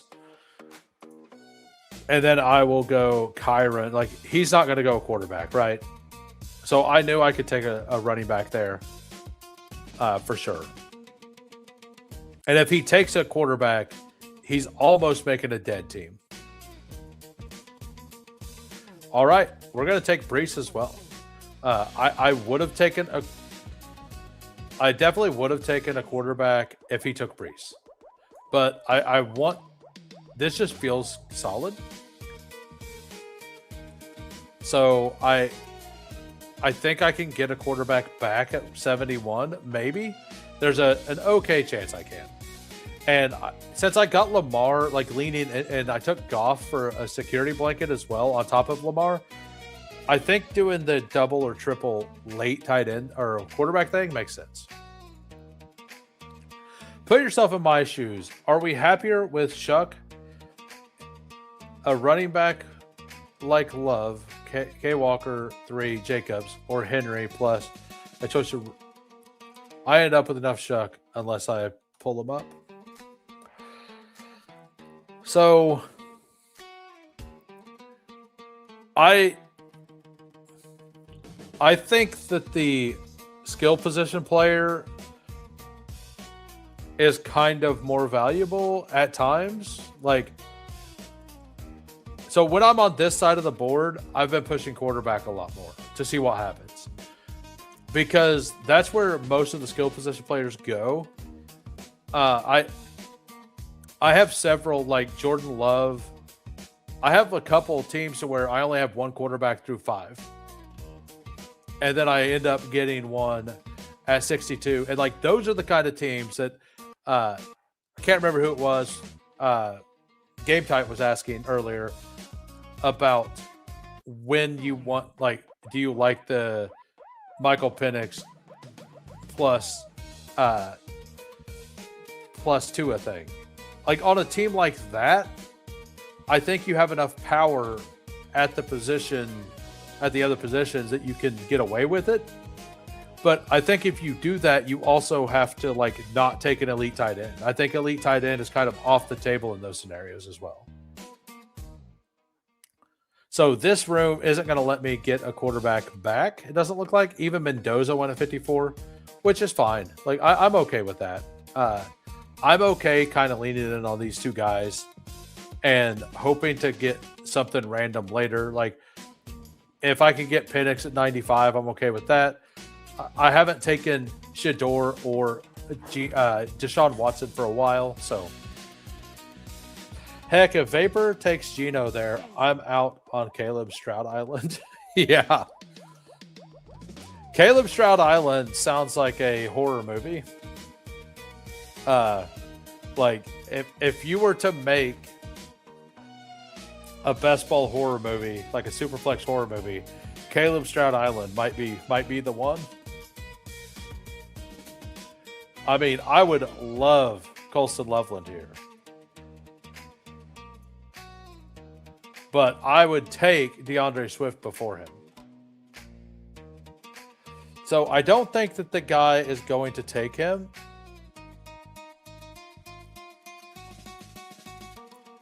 We're taking Zay. I know that the guy on the end has Trey McBride. I don't think he's going to take Loveland. So I'm going to push Loveland around, and I might not take him still, but I definitely wasn't going to do that. So if I don't pull JMO up, I won't have a Goff stack. So I think I'm going to go ahead and pull JMO up here. So the team right now, we got a 2-3-2-0. We got Lamar, we got Jared Goff, we got Genty, Travis, we got Breece Hall, we got Zay Flowers, and Jameson Williams. I like taking Bryce as the last guy with upside. I really like Bryce too in this. I don't know what my exposure is on him right now. I mean, we can go look at my Superflex exposures. What do you guys think my top exposure and a lot of you guys have seen me draft Superflex, and a lot of my drafts have been live. So what do you guys think my top exposure in Superflex is? I got 58 drafts done. My top exposure is 36%. My second exposure is 27%. Who do you think I have 36% of? Yeah. Yeah, no, I agree with that. I agree with that. Like, I like taking some Herbert in there because I think Herbert's kind of mispriced just in general this year. But for the most part, like I kind of I think Herbert should be in that range. And that's kind of, but I'm just big on Herbert this year. You think it's Genty? I mean, that's a good call because I've been at the front of the draft a bunch.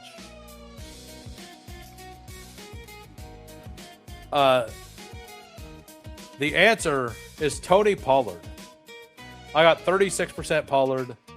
So whenever we go to quarterbacks, though, you can see my strategy. I got Cam Ward, Shuck, Bryce Young, Aaron Rodgers, a bunch of Drake May, because for whatever reason, he was a mid-second round pick when this thing started. I've got a whole bunch of Mariota. I got a bunch of Carson Beck. And then I got a bunch of Lamar because I pick at the top a lot. I also got overweight on Josh Allen.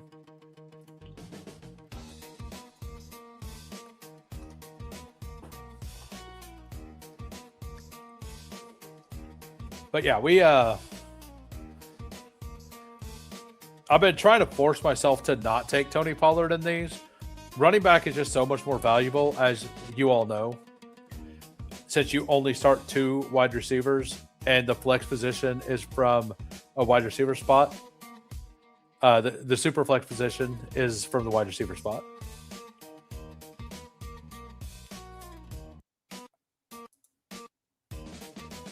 So I'm going to go Dowdle here. I do want to make sure to get a few, I want to make sure to not die week 13, right? That's what I want to make sure I don't do with this team. Because not only are those, but Lamar is also on bye that week. So the guy goes ahead and takes. I haven't taken Watson in a while. You know what?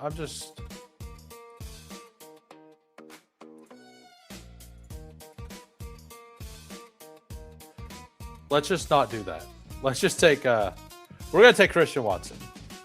We take Watson, just not the one we put in the queue. Did you forget about Laporta, or do you just hate him? I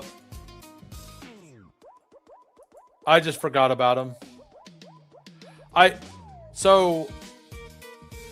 guess I have him for whatever reason in my rooms. Laporta just seems to go before ADP a lot, and I have him ranked around ADP. Oh, so it was the 3-hole that took Penix. I missed that. I'd moved off. I was hoping to get Michael Penix there. That they had a sharp eye and realized that I was probably going to do that. I hadn't mentioned it, so that's a good shout. And then they got Tyson for the bring back on that as well, with the Bijan Penix stack, and then the Tyson bring back. I like that quite a bit.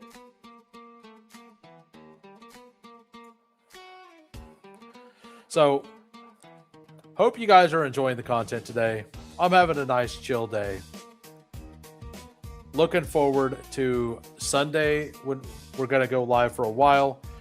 Tomorrow, I don't have a guest lined up yet, but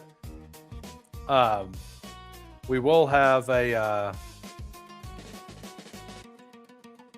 I am going to send out some invites. I just feel like vibing tomorrow a little bit. Like I like my solo streams. I do. I really enjoy them. But having a guest on just makes it easier to stay active in the chat. Like for me to chat with somebody. And talking for 3 straight hours definitely is hard on the voice. So, what do we want to do here? There is a play. Like, I was hoping Shadur or Watson would make it back. Now we're stuck at Kirk Cousins. Like, I think we're just going to just ride with Lamar and Goff.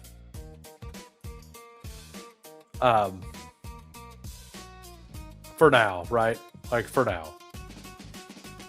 I'm sure the 3-hole is going to take Pitts. I don't need another wide receiver either. I'm pretty strong at wide receiver compared to how I usually play this. So Gainwell would be fun. Aaron Jones would be fun.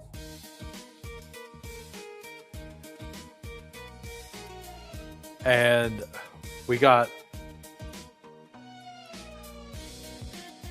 Yeah. So, yeah, I have Gainwell well ahead of ADP. It's kind of weird that Aaron Jones is ahead of Gainwell on Superflex and not on the other one. So, we're going to go ahead and take Travis Kelce here. Kelce could move up if the Rice news continues to get bad. So, your running back strong enough to cover Goff by week. Week 13 is rough. Yeah. Week 13, like, the running back room is strong enough. But I have to still be even stronger there because of Breece Hall plus Genty, right? And Lamar and Zay Flowers. So this team needs to dominate up until week 13 and then not completely lose it on week 13.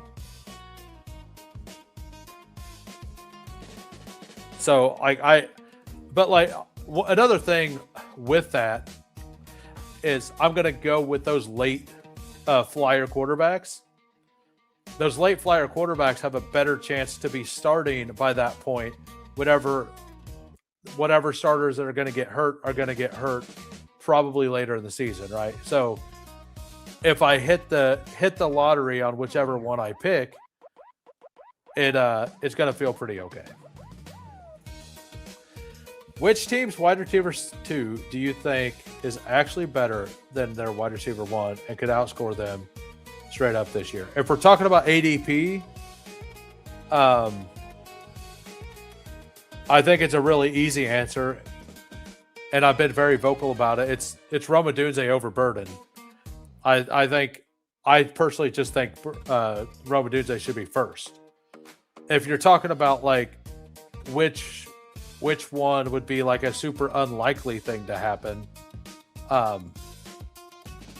based on ADPs and like perception, like it would be Chris Godwin. It'd be Chris Godwin over Egbuka. Especially on full PPR. In full, like there's definitely worlds where Egbuka smashes, but Chris Godwin in full PPR, fully healthy, was absolutely destroying 2 years ago before he got hurt, right? Yeah, I also hate DK Metcalf and love Michael Pittman. So, like, I just view Michael Pittman as the one there. So there is that too. I'm kind of out on DK. I don't think I've drafted them. Like, what's weird is before Pittman was there, I thought DK Metcalf was a really good price. I think I've over adjusted, and I probably need to scale. Like, I've started to scale DK Metcalf back towards his real towards ADP. I thought the market was going to move the other way, but ETR has him ranked so much higher. He's never going to move that way. And I kind of think I should do that. Like, I still like Pittman straight up over Metcalf, but I don't want zero Metcalf. I think I'd be fine with 4%. Love Pittman. Shout out to Todd Bowles for getting Godwin killed while they were losing by multiple scores of 30. Yeah, absolutely. Like, 30 seconds left. They were down by a ton. I can't remember how far down they were.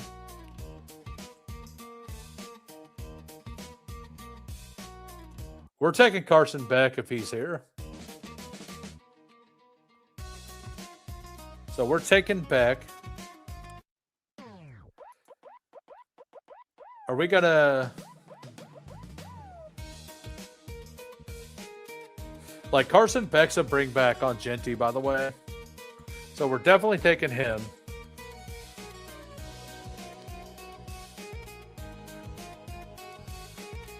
Do I want to do Kincaid?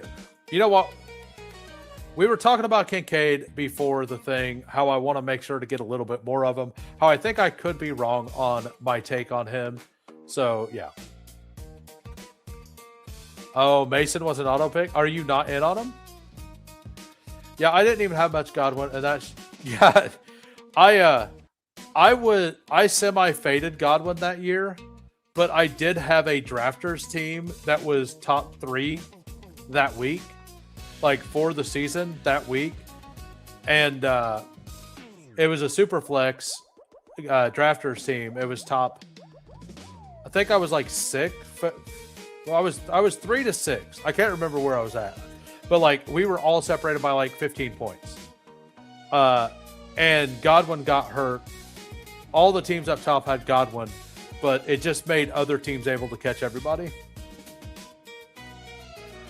I didn't need him. We're having a thunderstorm and lost power for a few minutes. Oh, that sucks. Are you on the East Coast? Because we had thunderstorms for like a day and a half. Like a day and a half ago.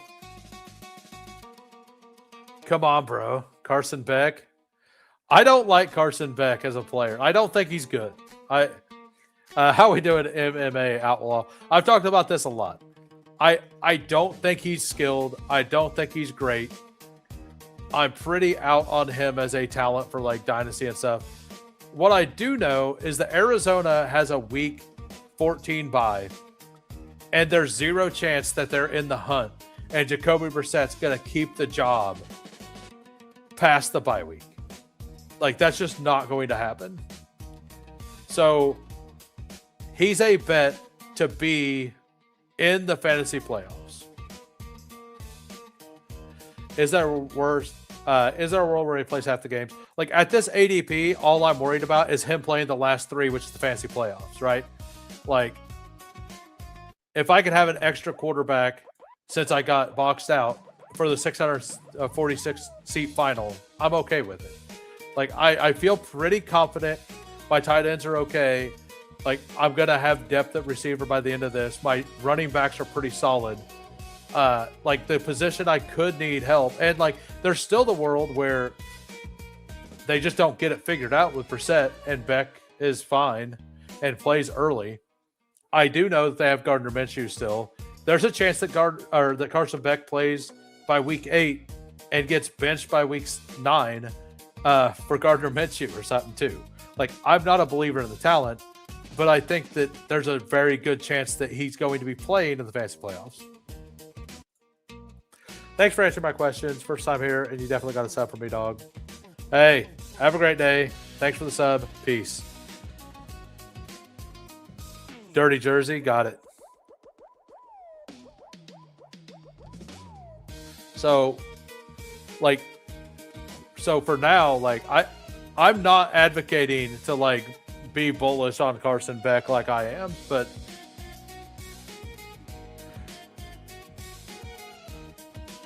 that's his. So I took him. Carson Beck's ADP is 155. I took him at 143. If I don't take him there, he doesn't, like, I could have taken him here, right? But I didn't see a difference really between Kincaid. I kind of wanted the guy on the end to take Kincaid so I could take Goddard. So I took Beck first. There was no way he was coming all the way back, right? So that's why I done it. Because his ADP is over here, is right here. So I took him there just to get a third quarterback because I ended up trying to push quarterback in the room didn't allow me. Even Watson and Sanders both went before my picks back over there. Yeah, he's being drafted every draft. Yeah, so like maybe I'm the problem. I don't know. Superflex, baby. Yeah, exactly. Exactly, Pepper Tony. You got to take some gross shots at these quarterbacks.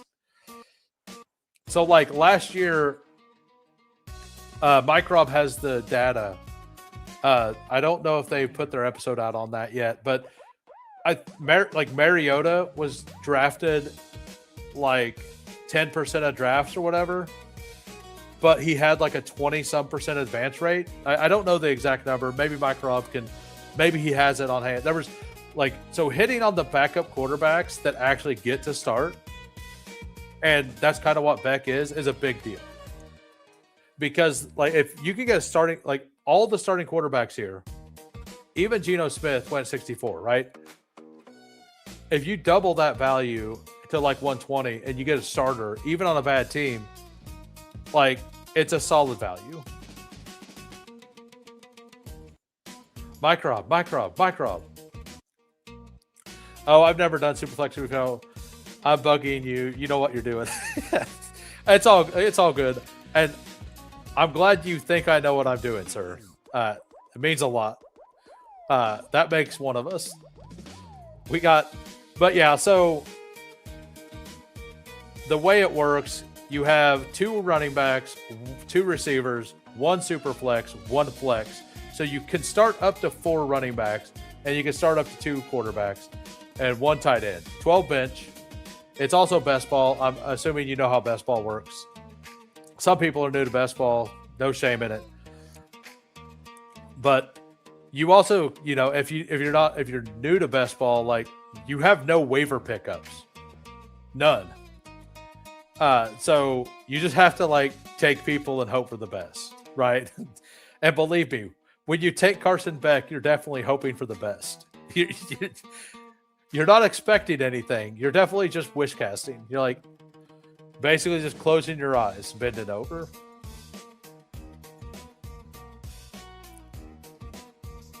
And by the way, welcome to the channel. I believe this is the first time I've seen you chat as well. Hope you're enjoying the content, sir. All right, so I'm going to take Flournoy here. I need to slow down on Jeremy Bernard. Ryan Flournoy gives me some extra wide receiver depth. I could have probably went with a tight end there. I'm not too worried about the tight ends in this contest. I got Kelsey and Kincaid. It's a 1 of 8 advance in week 15 and a 1 of 6 advance into week 16. So I feel like you can get through with weaker tight ends, and it's more important to just have the one you need for the finals. If you guys are new to the channel and you haven't subbed yet, if you enjoy the content, go ahead and give me a sub at 1,000 subs, assuming we get there before the NFL season kicks off. We're doing a 24-hour live stream, 24 hours of me not knowing what I'm talking about, 24 hours of you guys getting a draft with a fish. It's going to be a good time, especially for you. That's the pitch. That's the entire pitch, man. Draft with me and get EV. That's all you got to do. All you got to do. Oh, that's a nice team. I thought it was just regular best ball. Oh, okay. Yeah, no. It's not. It's super flex. Are you worried Carson Beck could kill the value of the card's weapons? I'm terrified. I am terrified of Carson Beck. Believe me. Let's go over here to my underdog exposures. Let's go to the 72 drafts I've done. And let's type in Cardinals. 5.6% Harrison, 2% McBride, 4.2% Michael Wilson. I am absolutely terrified that Carson Beck and Jacoby Brissett are going to kill that team. I am very, very out on it overall. So, Mike Rob wants to know if you have used the draft guide and what you think. I have been reading through it, and it's awesome. The Fanspeak draft guide, so much information. It's just good. Absolute. It's in it. I know that it's just a bonus for the $35.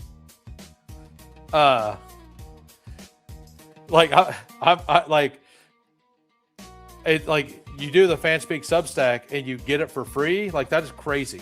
That alone is worth the $35. That's my opinion on it.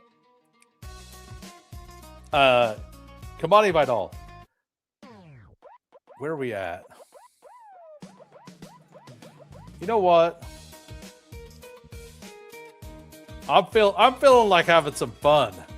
Let's have some fun with Jameis Winston, guys. We got Carson Beck on the team. We don't like Carson Beck as a player, but I think it's a good bet in Superflex.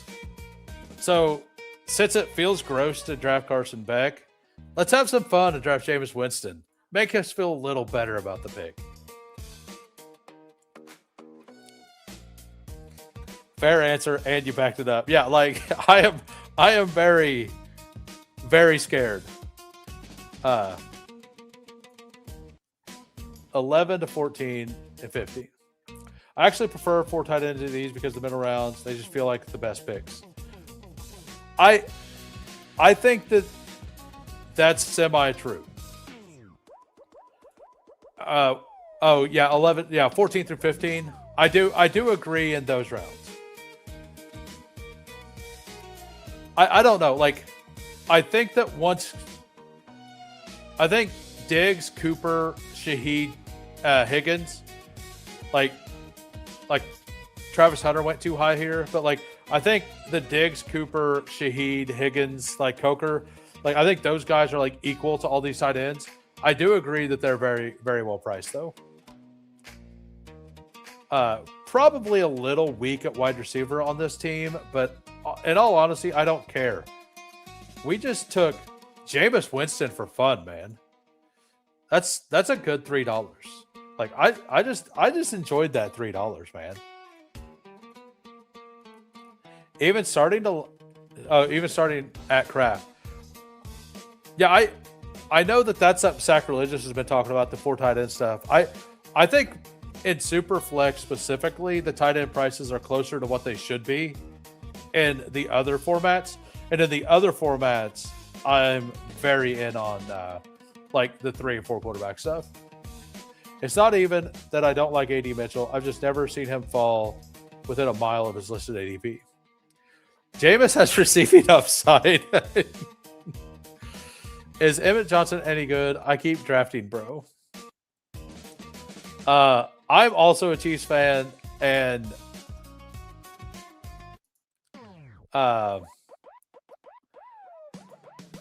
I hope he's good.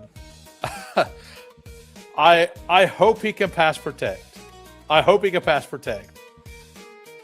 I thought that we get the Malachi Fields. Like, we set that up like pros, man. We set that up like pros. It was fun. $3. Good luck, everyone. Thank you, Vaporware. Thanks for popping in. I take so much Ridley. Just feels like a monster tier break at that. I'm kind of there now, too. I've started taking Ridley like as soon as Trey Tucker's off the board, kind of. We'll get into Emmett Johnson after I do team reviews, MMA. We got a 4-6-7-3 here. We got Lamar Jackson, Jared Goff, and Carson Beck, and Jameis Winston. Running back. We got Ashton Genty, Travis, Breece Hall, Rico Dowdle, Kenneth Gainwell, and Emmanuel Wilson. Wilson might have been unneeded, but I think that he was a little after ADP. And the double, we need to make sure I don't die week 13 here. We got Zay Flowers, Jameson Williams, Christian Watson, Omar Cooper, Steph Diggs, Ryan Flournoy, and Malachi Fields. Travis Kelce, Dalton Kincaid, and Terrence Ferguson. I think it's a pretty solid team. Myself, not sure what you guys think. We got Slayton in here. We got a 3674 YouTube member. We got Caleb Williams, CJ Stroud, and Geno Smith. Running backs, Derrick Henry, Jalen Warren, Kyle Monangai, Ja'Cory Krusky-Merritt, Rashad White, Nicholas Singleton. Wide receiver, Amon-Ra, Nico, and Burden. So you triple, you had 3 early and then waited. I don't mind this at all. I might have stopped. You have Purdy. I probably would have stopped before Kirk, but it's a last round pick. All you need is somebody to hit. Jaden Higgins, Arnold Mooney, Troy Franklin, Christian Kirk. Awesome room there. I probably would have threw the extra dart at running back, but I think that some of those names are draftable, but that's just me. Isaiah Likely, Jawad Johnson, Pat Frymuth, Greg Dulcich. Very fun tight end room as well. Let's get back to chat. Dude at the 4 had 3-4-3, 12-1 build. Gangsta. We'll have to look at that. I'm a Notre Dame fan. Fields has huge upside. Yeah, he really does, especially with the neighbors issues. I also have absolute bags of Ward plus Spears, Ridley, Helm stack on onslaughts. I'm on the other side of the Spears Pollard thing, but that's kind of what I'm doing. I have a ton of Ward, not as tight as Spears or Ridley. All right, so you were talking about Emmett Johnson. I'm pretty in on Emmett Johnson still. Andy Reid, I think you probably heard the quote that he compared him to LaShawn McCoy. He did say, and this was without pads on, he said, we like the way Emmett blocks, but we'll wait to see until the pads come on.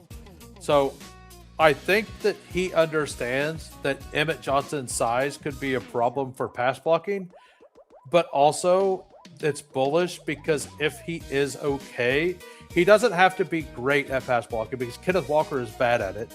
Rashard Smith is horrendous at it. Amari DiMarcado is average at best. So if he is average at best at pass blocking, he's their best pass blocking back. Now, it may take him a couple weeks to really get going and learn the offense and how to do the blitz pickups and all that stuff. But he also he's really good at being shifty before the line of scrimmage. And he turns negative plays into positive plays pretty easily. He doesn't have any long speed, but if he can get the pass blocking stuff down, I do think that he's going to be an insane value. If he doesn't get that down, if we start hearing that he's not doing well in pass blocking, I'm going to start slowing down. You're an ACC, a Ravens fan. I hate your Chiefs. Johnson has good opportunity, I feel, from an outside view. Got it. My favorite click of everyone in that range we are discussing is Antonio Williams. His profile, I was just saying earlier today, I think that Williams is peaked to where I don't want him to move up anymore. And I don't disagree with that. the difference is I want him to I just want to see something in camp, because if you look at I mean, we can just bring it up. Oh, I cleared my cache earlier. I don't want to sign into everything, but he had like 420 some snaps last year, and only 28 of them were not in the slot. He had like basically almost all of them were in the slot. Now, the slot is open there, but Amon-Ra plays outside as well, right? And gets moved inside. I don't know that year one Antonio Williams is going to be able to do that. If we hear he can do that in training camp, I think that like wheels up, absolutely wheels all the way up. At 170, if he starts moving up from there before we get training camp news, I'm probably not going to have as much. And if you look at my exposures over in non-Superflex, I have 16.5%. I've been buying them up to this point, but I think that this is the point that I want to wait and make sure that what I'm buying is correct, right? I have plenty of value and stuff. I want to make sure something positive happens. So you realize, yeah, but that's kind of where I'm at. Like, I'm not going to argue with that. Antonio Williams is really fun. And the landing spot is so good. And I'm with this. I think Terry McLaurin is like 8 spots undervalued. There are more Ravens fans in this community than anywhere else on the internet. I don't understand it either. Why do all the Ravens fans love this Chiefs fan? I don't get it. Well, probably because I talk shit on the Chiefs all the time. Like, I get it. Yeah, if Emmett Johnson, can we just call? I'm just gonna call him Emmett. You know, there's never been another good running back named Emmett in the NFL, so he's just Emmett to me. If he can get third down and a crack at goal line on top of his contingent value, he might have a couple rounds of CLV before camp ends. Yeah, I think that, well, if we find out that he's going to play the third down role, I think he instantly jumps up to like the Chuba range, like Tyrone Tracy Chuba, right? He starts going ahead of Woody Marks. His receiving profile is just so good that I feel good about it. But anyway, I've been on for 2 hours and 40 minutes now. I've had a great time, but I'm going to head out. I got a show to record later tonight. Hopefully everybody here enjoyed the content today. If you're new and you haven't subbed, go ahead and hit the sub. At 1,000, we're doing a 24-hour live stream. Met a bunch of new people today. Loved all of it. Have a great day. Peace.